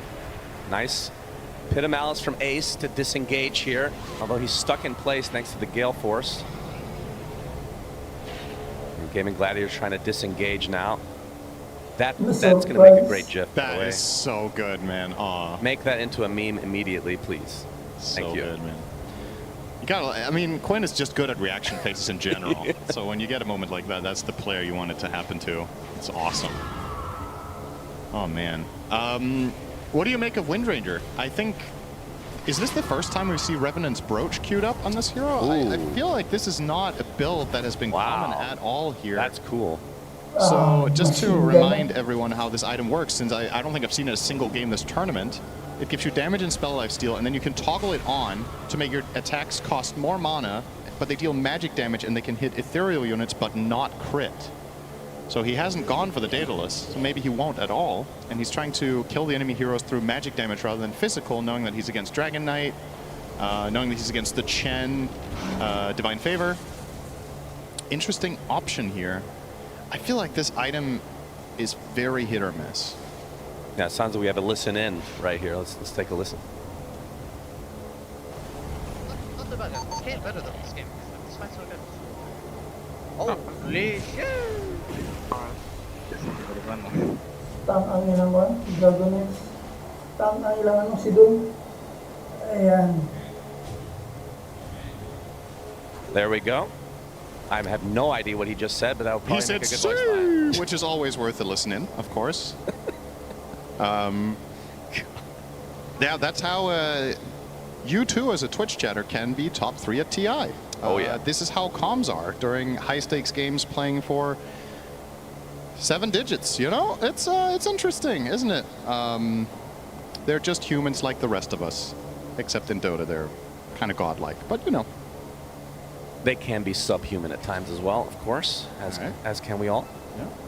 7K lead here for Liquid. Roche is spawning in less than 10 seconds, and we're going to have a good old-fashioned Roche off. And who fights better in this area, would you say? Is Arrow? We'll find Roche. He's not going to be too happy about that. Wait, who would you say has advantage in this area in terms of team fight? Oh, it's so hard to say. Honestly, with how close these fights have been so far, it really depends on who gets the right angle. Both teams have tons of potential. A really good pit can cause a devastating opener for the side of Gaimin. On the other side, Overgrowth, Terrorize, really big spells. Even a key Shackle Shot, which is a spell I feel like we've barely seen this game. Oh, Nisha on the cliff. He gets some vision, but they have vision. He's as well. arrowed. Whirlwind doing a lot of damage. Ace trying to get the hell out of there, but the damage supplied to Mickey. The Doom onto the Dragon Knight. 33 is the one actually being evaporated despite being the tankiest hero in this game. Gaming Gladiators, they lose Quinn. In trade is the Doom. It's already a 4-for-1. And only Duracho living through the day. Looks like he'll eventually be fine. But this fight not going the way that Gaimin were thinking initially. There's just, that's what I mean about reaching the stage of the game for the Radiant lineup. When they get these items online and they get the right angle, look at that damage from Nisha on the Queen of Pain. 8,700, and this feels like it was in 5 seconds. Just ridiculous output from that Quap. I wonder how many people he hit with the Sonic. It's ridiculous damage. And of course the Shiva's Guard also playing a part in these fights. It's preventing Gaimin from getting that regeneration and the healing in. This will now result in an Aegis pickup for the side of Liquid, now in a very comfortable position. Now the big question is, what do Gaming do? Because plan A has now officially failed. How does Clinks become a late game monster? The solar flare is always going to be an X factor in the late game if Mirana gets there, but Tofu is, I haven't really talked about that so much, he's really poor this game. He was bottom net worth just a moment ago on that Mirana. So the BKB isn't even close to finished, and we're 34 minutes in. He has no items. Yeah, that's not something we've seen very much at this tournament. 6 deaths to his name, only 41 CS minute 34, has very much been given everything to his teammates, but might come back to bite him that he's been this selfless. When you get to this game state, you wish that you had that additional damage dealer when Dragon Knight is seemingly getting doomed literally every fight. And Quinn doesn't seem to want to itemize against the Doom either. We're not seeing any Lincolns pick up. We're not seeing the team trying to cover for him much in any way. I suppose his Pike is somewhat of a pseudo solution some of the time, but not quite cutting it.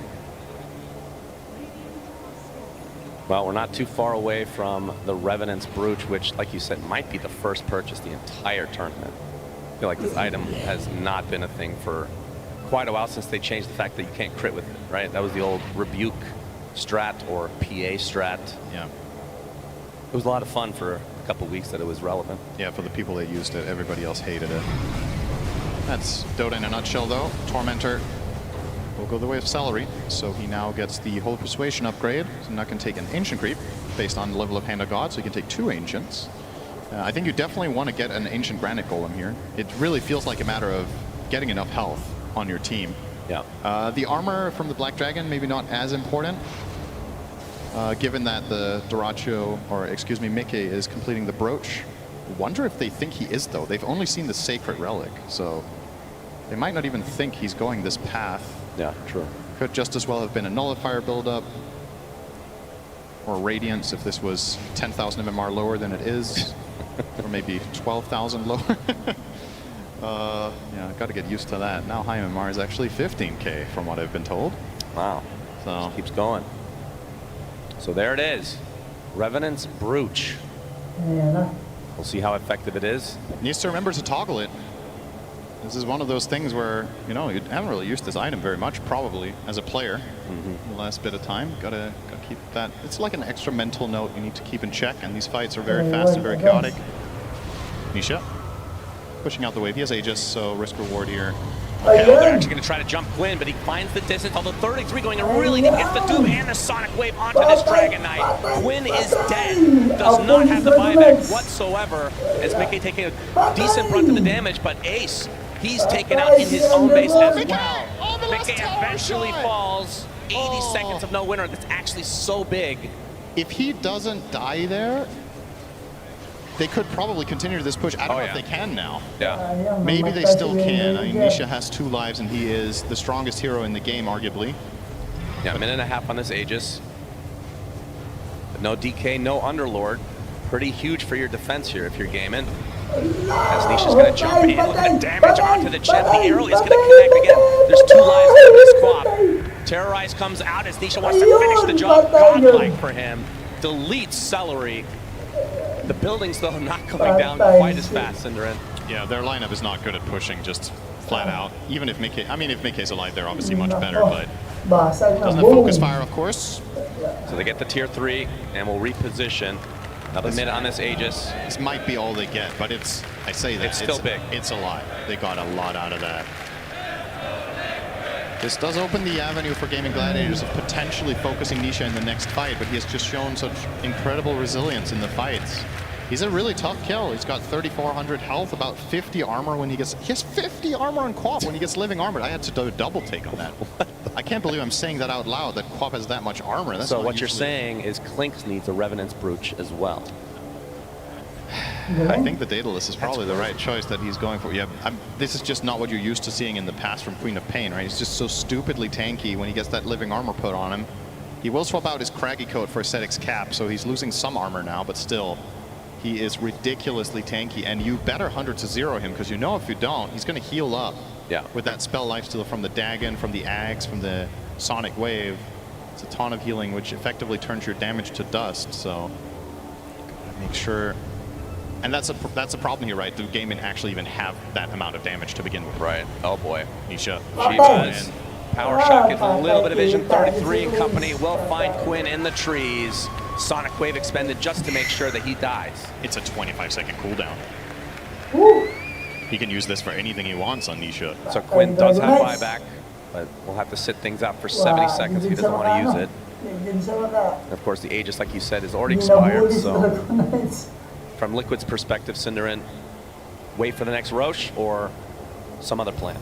I think so. I don't think you're under any sort of pressure at this point to, you know, you should probably feel comfortable that you have this one if this keeps on going for another 10 to 15 minutes. It's the enemy team that has to make the moves.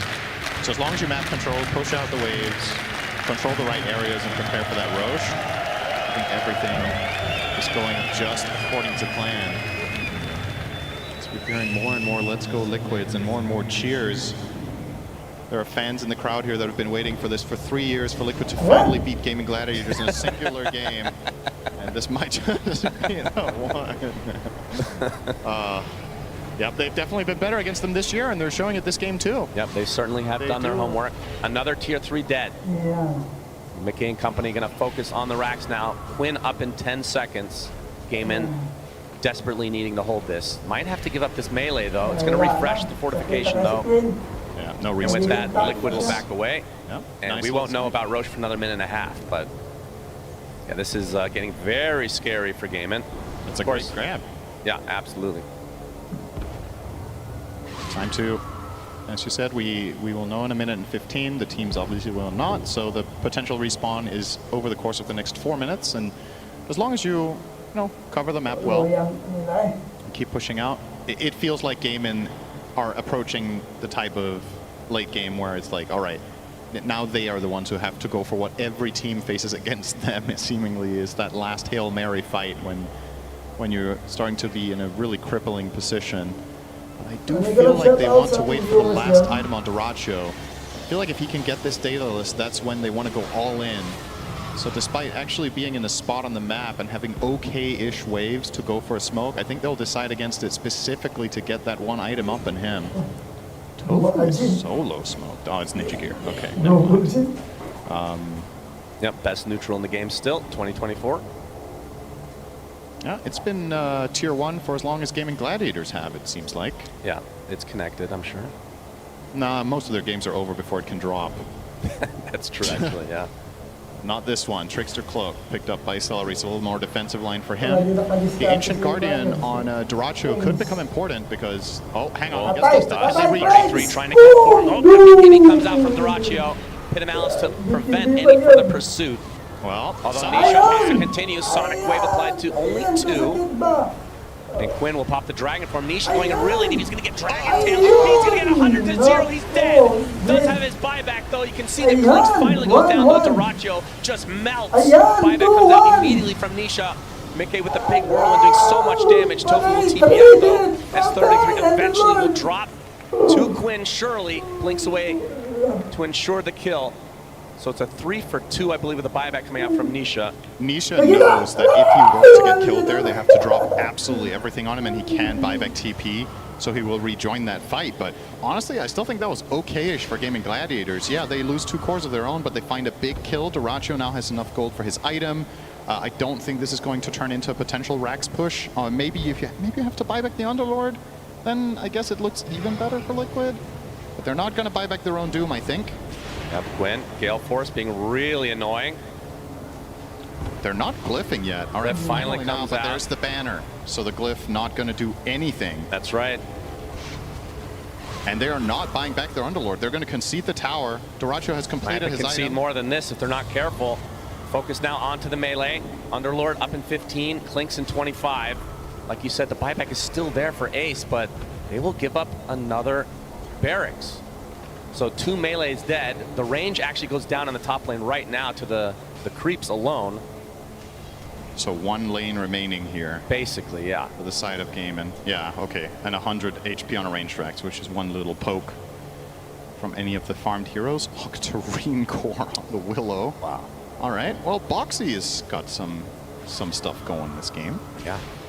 And Nisha hits level 25. So let's see what talent he takes here. He could take 250 Sonic Wave damage, or he could take the minus 2 second blink cooldown. Both are incredible talents when you have the Octarine build.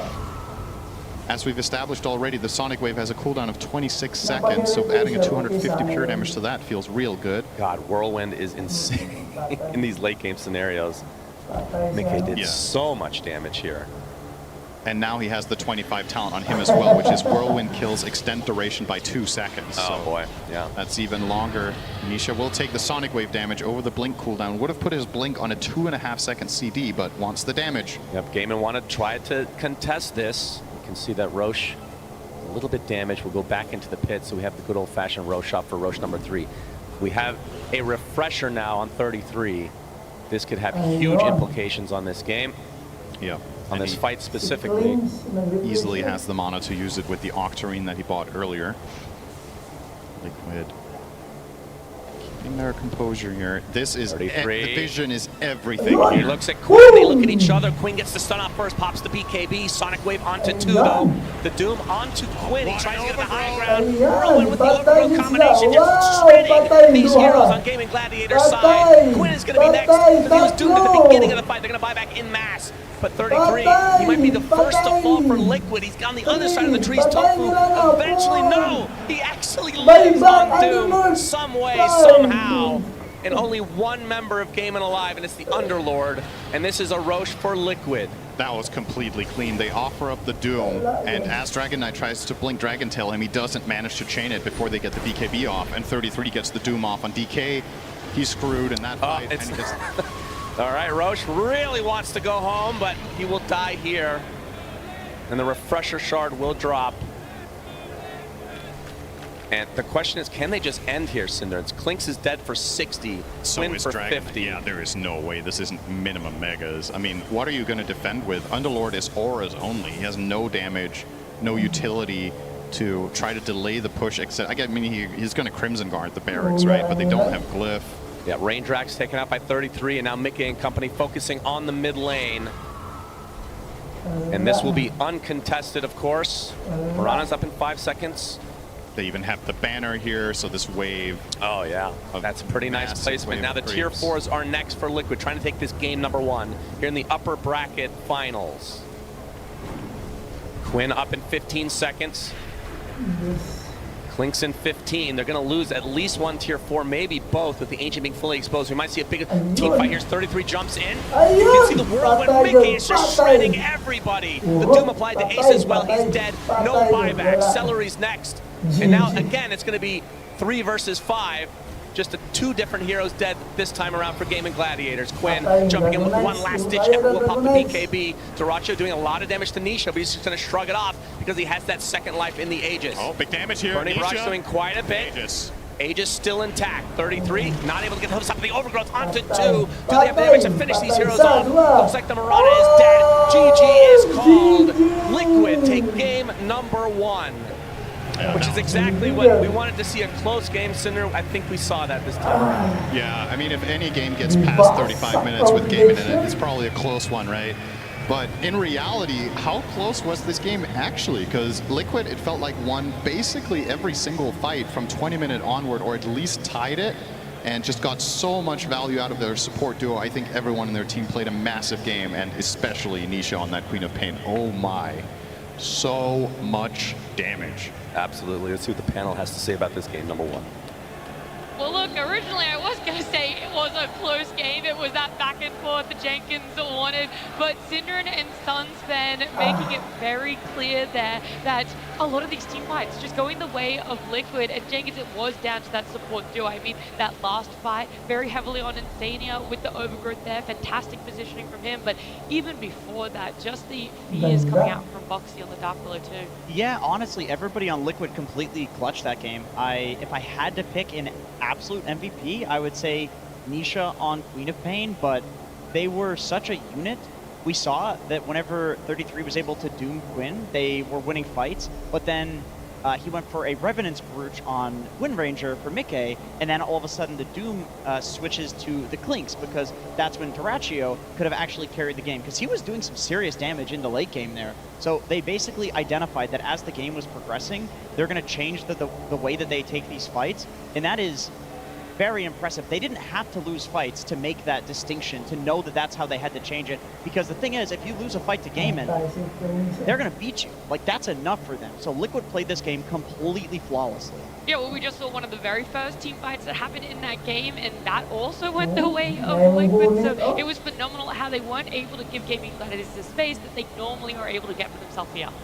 Yeah, I mean, overall, their just game plan was really good. I like a lot what 33 was doing in this particular game, still showing how his Doom is super strong, making a lot of space in these team fights as well. And the Treant, this is something that we've talked about a lot, but the Living Armor was the one thing that made this game very difficult for Clinks to play into, with the Crimson Guard on top of it. One thing not so specific to this game though, but every game that has gone over 40 minutes for Gaming Gladiators has resulted in a loss for Gaming Gladiators. And Liquid, they've played in a lot of games past 40 minutes here, so I feel like if Liquid can drag these games out and just survive that early aggression from GG, they're in a really good spot. I mean, that Treant, we've gone on tangents time and time again. Winter for multiple minutes. Winter, you have 3 minutes to talk about Treant Protector. No, we're not going to make everyone in the arena be subject to that. But Phil was right with that, and I think that's down to the Living Armor, just how different that aspect of his toolkit is now used in fights rather than on towers. The Living Armor is definitely like very, very useful in the game, but I would like to highlight the Crimson Guard, right? Like, he got it like around minute 13 when they were like chasing and ganking him, and I felt like his item, his understanding of the hero was the key tool that actually allowed Liquid to survive that phase, right? He went for a phase boost, and he actually kept the mana burn creep on Doom, which gave him the mana aura, because he didn't go for any mana items on the hero.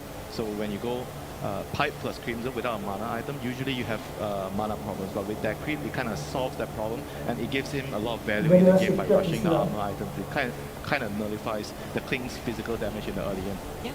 With these replays coming out here, Jenkins, we're seeing Gaming Gladiators get the jump an even number of times for Liquid. Did they have to force these team fights? Is that what they felt was their way back in? Or could you have tried to avoid Liquid on the fight, draw it out, avoid Liquid on the map, draw it out a little bit longer until you felt you were in that better position to fight? It's kind of hard to do that at that point in the game that we just saw, because Gaimin, they could even earlier? They maybe earlier, but at this point they commit to this like death ball strategy. You're playing into a Doom with Refresher. That's 2 heroes that are going to die in the fight, guaranteed, right? And 2 of the heroes, Underlord and Dragon Knight, they heal a lot. That's how they're tanky. Doom completely nullifies that. Nisha on Queen of Pain was pretty much immortal, and then Mickey on Wind Ranger. This Revenant's Brooch build, I think it's really great against the Crimson Guard, and it's really great against all the physical armor that was coming out of, Dragon Knight, for example. I kind of low-key think that this is something that Liquid figured out in the last couple of days, and they just think that it's broken. Like, I would imagine that in another game, Mickey on Wind Ranger will go for Revenant's Brooch, even if it's not into this particular matchup. Anything you want to add, Phil? I mean, I agree. The Revenant's Brooch was good. I talked a lot about the Doom and what was good about it, but I feel like it's almost criminal not to talk about how well Nisha played this game on the Queen of Pain. He had a rough laning stage. Like, Lynn definitely schooled him there. He zoned him out from like the first wave at like, not first wave, but at level 5. And he got 6 beforehand. It was really difficult, but he has been coming back in really bad lane matchups. I feel like this entire tournament. He's been playing like Puck versus Snipers, losing the lane hard, coming back, still going beyond Godlike. He played Puck versus Viper. Now he's playing a Queen of Pain versus like this DK, and he's just still finding ways with bad laning stage to make things happen. But I did want to talk about this as well. This fight, 33 picks up the Crimson at the perfect moment, right off the courier, just dropped it off there. And that allows him to not only live here by picking up the Crimson at that moment, but it buys time. They get a double kill in that bottom lane, and he gets to TP out scot-free here. So this is a really huge pickup. Him rushing this item with that living armor you see from the Treant Protector. These 2 items work hand in hand together, like the spell of Treant, giving him extra armor, then popping the Crimson. It makes hero like Clinks, where you do rely a lot on your skeletons to do damage. They don't do anything. They just like tickle you. And Duraccio even went all in on the physical damage build with going the Desolator instead of the Maelstrom, that it made it even more effective. I think Liquid just really understood they needed to just survive that timing in the early game with the Crimson. You know, I think without that item being rushed, like if he were to just slow it down by a little bit, maybe get some other smaller items or be greedy, get a Midas before he get the Crimson. We've seen a lot of players do that, and that would have actually been a pretty big deal, you know, in the game if he actually didn't have the Crimson early enough. I did want to highlight this fight in particular because, Nat, I think you noticed it, that Nisha actually fed his courier to get vision of where Gaimin were, and then he jumps onto the cliff. He just willingly gets arrowed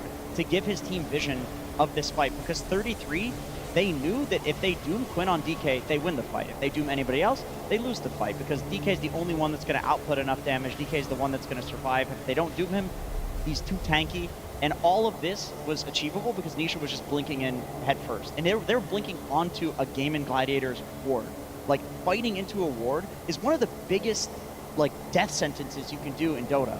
So you need to have somebody that can jump onto the high ground like that, and he needs to also have the items in the backup of his team and the trust in order to do that. Yeah, I mean, they were so quick to also join in on that. The Doom was so tough to take down here throughout that whole fight, and many, even if it's the Doom that goes down, you got Mika just sitting there pumping out the damage. Same with Nisha. So they're honing in on what they think is the issue, and meanwhile, everyone else is up to the side on the side of Liquid and just doing everything they possibly can, using every single ability. Yeah, I mean, they definitely had damage issues this game. Like, the Clinks did not really have the damage, and unfortunately, as well, DK doesn't do high damage. Well, look, this crowd has been amazing so far. It's only been game number 1 for our upper bracket, but you guys have been so loud, and I do know 2 other people that like to get loud with you guys. It's Slacks and Tsunami. We sure do like to get loud over here, my friends. Yes, it is me, Slacks and Tsunami. What's going on, friends? They are getting loud. Wonderful. Now, we had a fantastic game of Doom in that last series, and we thought we'd come up with a little game, my friend. Tsunami, would you like to explain the game? Now, we're seeing a lot of heroes over and over again, Yes. but there have been a lot of unpicked heroes. And seeing as how all of you are at the International, I'm assuming you're all authorities on Dota, so we're going to go through all these random crowd people, and I just need you to name one unpicked hero at the road to TI and TI. I know you're all thinking the same one. You're gonna have to think of another one. We're going in order, so those guys in the back, you are screwed. So we're gonna start off. If you get it right, you get an iconic Doom hat. No whispering here, no cheating. All right, we're gonna go quick, so I'm gonna put the microphone in front of you. If you get it right, our game master Tsunami will tell you, and you get a Doom hat. Are you ready to play? Of course. All right, what is a hero that has not been doomed so far at this TI? Go! Techies. That is correct. Let's get a Doom hat. Next! Meeple. That is correct. Visage. That is incorrect. Oh! You are doomed. Silent, muted, inconvenienced. Out you go. Inconvenient. Brewmaster. That is incorrect. Oh! Okay, we're moving on quick. What do we got? Witch Doctor. That is correct. Throw her a hat. Fantastic. Hello? Whoa. Tie Hunter. That is correct. Hey, fantastic. He's ravaging. I feel ravaged by that man. Thank you. It's a skill shot. All right. What do we got? Arc Warden. That is correct. Give this man a hat. Axe. Huh? That is correct. Yeah, axe. Incredible. Get that man a hat. Vengeful Spirit. That is correct. Yay! Ogre Magi, baby. That is correct. Boom. That is correct. This is a long time for that one. Abaddon. That is incorrect. Oh! On the end? Punch! He just said punch! I'll give you a hat. It's still correct. Take your hat, take your hat. Somebody said over here. Oh, we gotta say hello. Ringmaster. Oh, this? Oh, we got a funny guy here. We got a funny I guy. like that. That's tough. That's good. No booing. All right, huh? Wisp. Wisp? That is incorrect. Oh, of course there's a wisp at TI. I'm so sorry, Dota Detective. Life Stealer. Life Stealer. That is correct. Yeah! Someone got my answer. What? Someone get my answer. Name 2 and I'll give you 4 hats if you get it. Oh my god. Double or nothing. Waking. That is incorrect. Oh! Come on, K1 was in this tournament. The group, the savior, same deal. You name 2, I'll give you 4. OD. OD is correct. One more! One more! Sky Mage. Which one? Skywrath Mage Skywrath Mage. is incorrect. Oh, you're so close. Crowd, I think these people need some help. Okay, hold on. We got one more. We're going to do the double or nothing. I'm going to shower you in this box of hats, and you can take over this bit. If you get this right, I want 2 heroes. There's only 2 remaining. Spirit Breaker and Huskar. That's an O for 2 there, buddy. Oh, nice. You had your hand up? I really thought you knew something I didn't know. Oh, dear. Can anyone solve our mystery? Okay. Oh, okay. Juggernauts and Necrophos. That is correct. Give me the hat box. Give me that. All right. Oh, get ready. You're about to take a hat shower, my friend. Here we go. Make it rain on them. What? Take it. Go, Duracho, go. Go, Duracho, go. All right, you give out these hats now. My job is done. What a great set. All right, we're going to throw it. Milo? Take my guess. Pagna. The game has ended, sir. Give him a hat, for God's sake. All right, here. Take your hat. Was that right? It was not right. Okay, we'll take a hat anyway. Thanks a lot for watching. We'll see you for the next game. Back to you guys on the main. So sometimes I wonder if the fans watch more of the games than Slack does, not knowing if Pogna got picked. Brother, it got picked up yesterday. This man wasn't watching. It did so well for them as well. You guys on my panel, though, could you have gotten them, especially those last 2 picks? Yeah, I have a phone too. Oh, well, you can't Google it, Fia. Come on, man. That destroys the spirit. I would definitely would have got the last 2. That was a difficult one. Like, there's a lot of heroes that haven't been picked. Yeah. And when it comes down to the last 2 that haven't been picked, that's difficult to get. So. Necro was one of my first guesses. He sucks. Dawn Mummy. I mean, Yeah, Dawnbreaker would have been mine. Dawnbreaker, yeah. She would have been my first guess. Oh, yeah, Dawn. How could you guys have forgotten about her? I would love to see her. Oh, but we also had a Gaming Gladiators fan right at the end there. He wanted Duracho to be able to come back stronger. And that's what we're all hoping as well if we want a game at number 3, because Liquid in this upper bracket finals has been able to claim game number 1. So let's have a little bit of a theory craft, Jenkins. I know you're a big fan of those theories. What's going on backstage? What's the pep talk coming out from either one of the players or the coach CY on Gaming Gladiators to get the ball rolling again? Get back on the wagon. I think there's, Dota, we're a game of recency bias. Everybody talks about the last TI winner. Everybody talks about the last series winner. Everybody talks about the last game winner. But you know what? This is Gaming Gladiators we're talking about. These guys are not going to go down easy. I think they're going to be angry. I think we're going to see a performance out of Quinn like none other. And we've seen Duracho. We had a fan in the crowd say, go Duracho, go. Well, you know what? This guy will go from feeding on Lone Druid, 3 times in a row in the most ridiculous way possible to executing a literally flawless Alchemist game. So this guy, he's a bit volatile, but when he needs to turn it on, he'll turn it on. Do you think that's Duracho that's going to be able to come out in game number 2 here? I think he's always ready, and he's just going to gulp down a Ripple, no sugar, and he's going to be ready for that. He's going to be able to get it going there. I did see one buff that was missing for Gaming Gladiators is the Quinn chewing gum. You're very familiar with that one, Jenkins. Did he not have the gum? No, did you not see on the It's camera? getting to him. And the flame is getting to Quinn. He needs to chew the gum. You going to run down there, give him a whole pack again? I don't think I can make it in time. Probably He'll just throw gum at him as he walks out. Well, look, our teams will be coming out very soon. Let's also talk on the flip side. Liquid being able to get a Game 1 win for themselves. The last time that happened was almost 5 months ago. Okay, they ended up going 2-0 in that series. It was in that playoffs that you talked about as well, Fia, where it is the one part of the tournament where Liquid have that one-up on Gaming Gladiators when it comes to series head-to-head. Yeah, they do. They don't feel the pressure yet. I really do believe it's a thing where when you get put in the exact same scenario multiple times and the results that you had previously keeps happening, it's going to be in your head, right? And I think that's what they have in the grand finals. But in the playoffs, they're not affected by that. They still play really well. And I think right now 33 is really stepping up as a player. It's like, what are you going to give this guy? Doom, he's undefeated. The Sand King is incredible. The Visage just looks OP. It's like his hero pool right now looks so incredibly scary. They tried to pick the Clinks, which is a hero that's pretty dead. Nobody's really playing it. In theory, should be good versus Doom.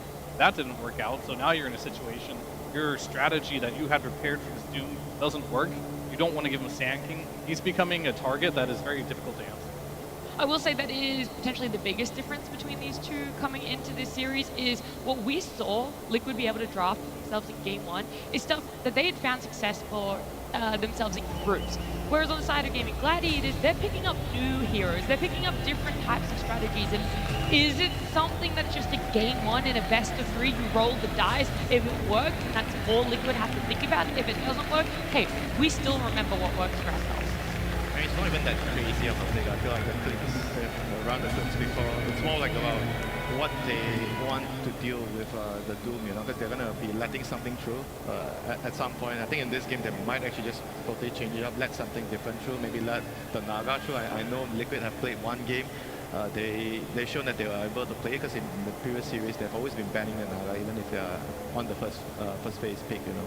I think that could happen. And Doom seems to me like to be a hero where it's not that easy to crack when the player truly understands the hero. It's very difficult to play around it, and if Liquid somehow gets Doom again and the game goes into the phase where it's going to be about them trying to survive the first 15-20 minutes of the game, Doom is just a hero that would hold everything together. I do think it's worth, though, trying, if you're Gaming Gladiators, to ban out the heroes that like only Liquid look good on. I'm not suggesting that they do this, but... Is that a long list, though? Is that maybe the problem? I mean, would you just ban out Neta? I feel like you would just ban his hero out. Maybe you ban out Neta, but I think there's heroes like, okay, Queen of Pain for Nisha. I don't think it's going to get banned, but just as an example, other teams have not been able to make this work.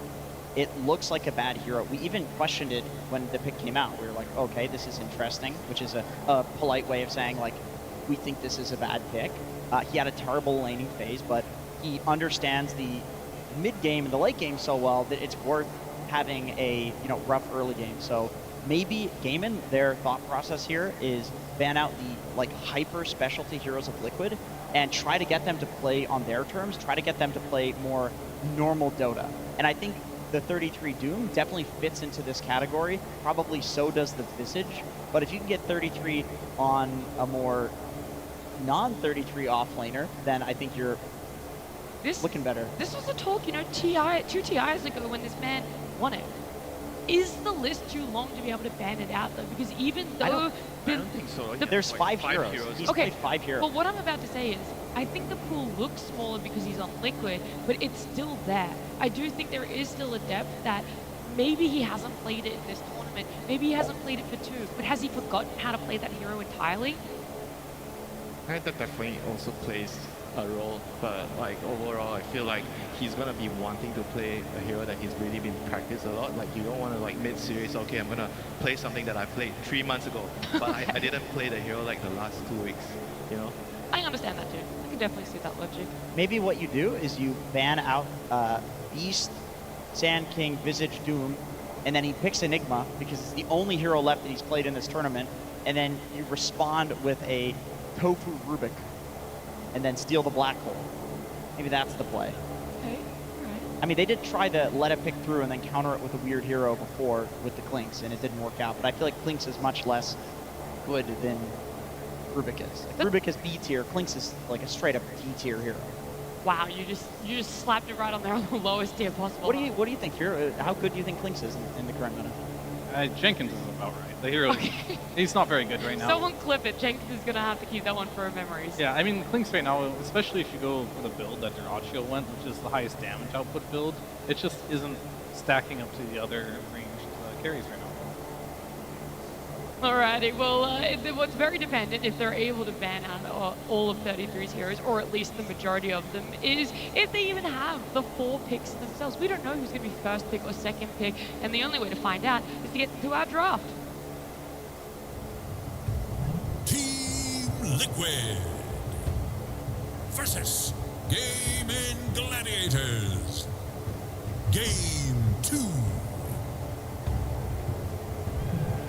We got a game at number 2 here. A lot of fans in the crowd, some of them hoping for a game number 3, some of them hoping for this series to be closed out now, but either way, let's see what is going to be respected and taken out. The Naga Siren is still going to be on that ban list first phase priority. Sand King Doom is now up there, changing out a clock.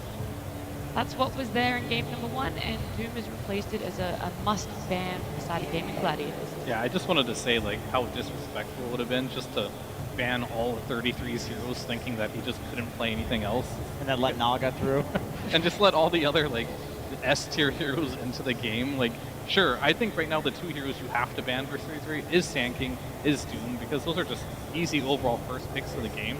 His other heroes are more specialty. Like, you don't want to first pick a Visage, you're not going to first pick a Beast, you're not going to first pick an Enigma either. So, like, in that situation, you don't have enough bans in the second phase either. And that's kind of like why a lot of these teams look like they have small hero pools, because you don't have many bans in that second phase there, and there's just too many good heroes in Dota right now. Just, you have to ban and not let into the game in that first, like, 7 bans. Yeah, I agree. You don't have to, he doesn't have to play much else.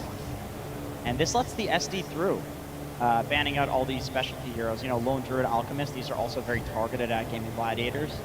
Duracio's heroes, of course. Even the Broodmother is a Duracio hero, depending on which point in Dota you're looking at. But the This is SD the most versus played hero at this tournament. the Broodmother is. Oh, I thought you were talking about the Alchemist. Oh, yeah, yeah. I mean, these are all classics for him. But They all are, yeah. the SD Purge against Windrun is definitely one of the strongest counters to this hero in the game.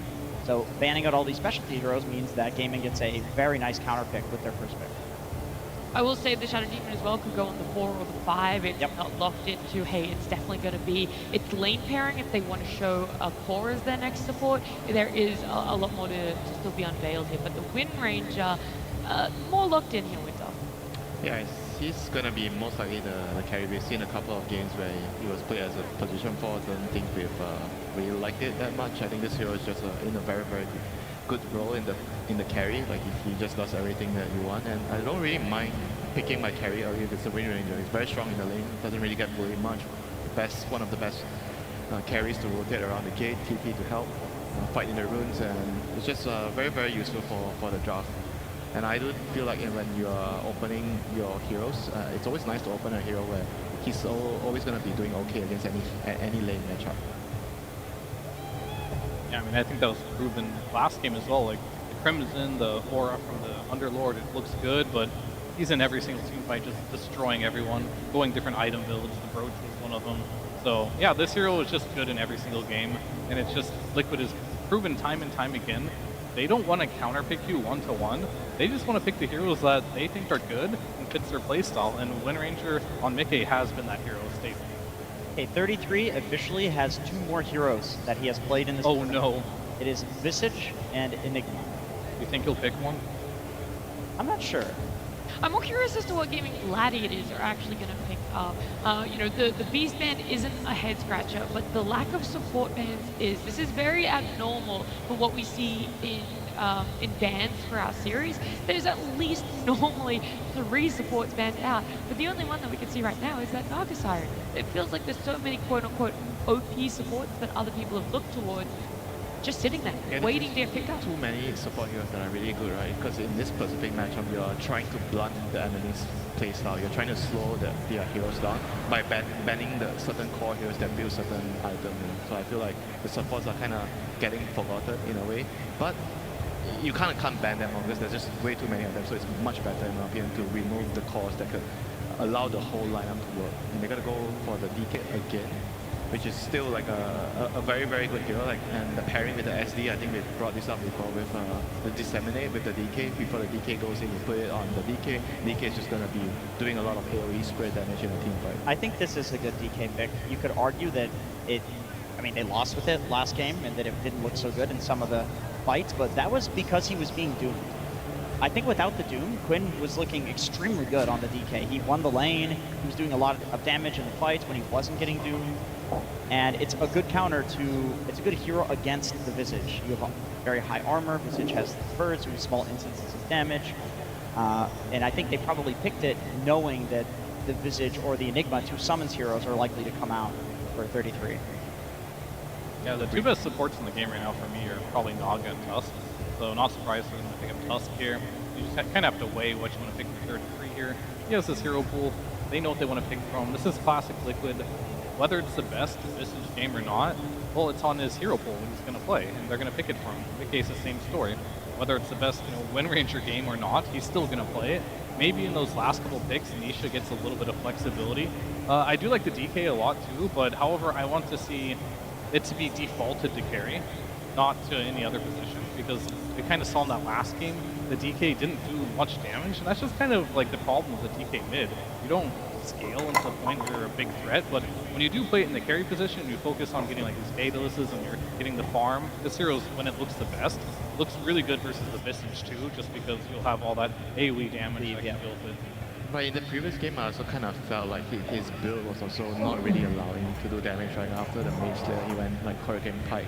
He didn't really go for any like direct DPS items like we normally see in carry DK, like go Armlet into SNY. It's not a typical build from the mid DK, that's why. I never see the mid DK go for the Armlet first. They always go for the Blink Dagger, and last game he went for the Mage Slayer just to deal with Katrina Pain's damage. So just completely different here, but it is open. I feel like it could have worked last game. It did do well in the mid lane. He made some good rotations on the Dragonite as well. And now this DK will either be the carry or the mid, because Primal is almost always on Ace, if not always on Ace. So that's a pretty decent pickup for him as well. Buys a Blade Mill, it can interrupt the Wind Ranger when she presses BKB and goes in with the Whirlwind. Clockwork is the secondary support they're going to pick up. Very similar to what Tusk does, so they're both their side laners. They're going to do that range plus melee combination. I mean, the clock is, I think, mostly a response to the Primal. One of the better counters against Primal. You can block him when he's charging in with the cogs. You can stop the Pulverize with hookshot. It's just a very, very useful hero against Primal throughout the game. It's also good against SD, and when you're playing against SD, you want one of your supports to be able to target him right away in a team fight. The Bristleban I agree with. I think that would have been a very cheese pick for a game into group up and deathball around, but also I can't think of a hero in Dota that's better against Visage. The birds legitimately just die in the team fight against the Bristle Quills. It's one of the hardest matchups in the game. No, I agree. It's really good. Not a hero we see a lot of, but in specific situations it can be really good. I can never tell if the crowd is cheering for a pick or if they're cheering for themselves being on screen right there. Be a little bit of both. Some people just like to cheer, you know? I respect it. Is that you, Jenkins? Oh, we got the wave going on. That's hype. All right, last pick here. Liquid, they need a mid laner. Same situation as last game. They don't know if DK is going mid. Nisha, no matter what, will be getting counterpicked, but Nisha's been so good this tournament when getting counterpicked. It seems like a good Timber game, right? For You Nisha? don't know your matchup. That's like the only thing with the hero right now. Yeah, I agree the Timber looks good, but Nisha's looked really good on these pucks and Queen of Pains, these type of heroes where he just plays the map so well with them. That even if he loses his lane, he somehow always finds a way to get farm and have impact in the game. Yeah, Puck would definitely be an interesting one here because on one hand, I do feel like, you know, there's the DK stun into Marana arrow. There's like good disable for the Puck, but there's also Drinking Buddies, which is going to be able to pull the Puck out of any sort of like single target. This is why I think the Tusk is such an excellent pick here. Gaiman has a lot of like easy to execute stun combos, but Drinking Buddies will disrupt a lot of that. And if you go Puck, they're going Puck. They're going Puck. I mean, if you go Puck, the DK just goes mid, right? And you pick another carry. But I don't think they care. Like, Nisha's lost his lane like every single game in this tournament, and he just owns. Somehow he just gets owned in lane and just goes beyond godlike by the end of the game. And like, at this point, I'm not even using my brain anymore. Be like, what's the best possible pick? I'm thinking, what's the best possible pick just for Nisha?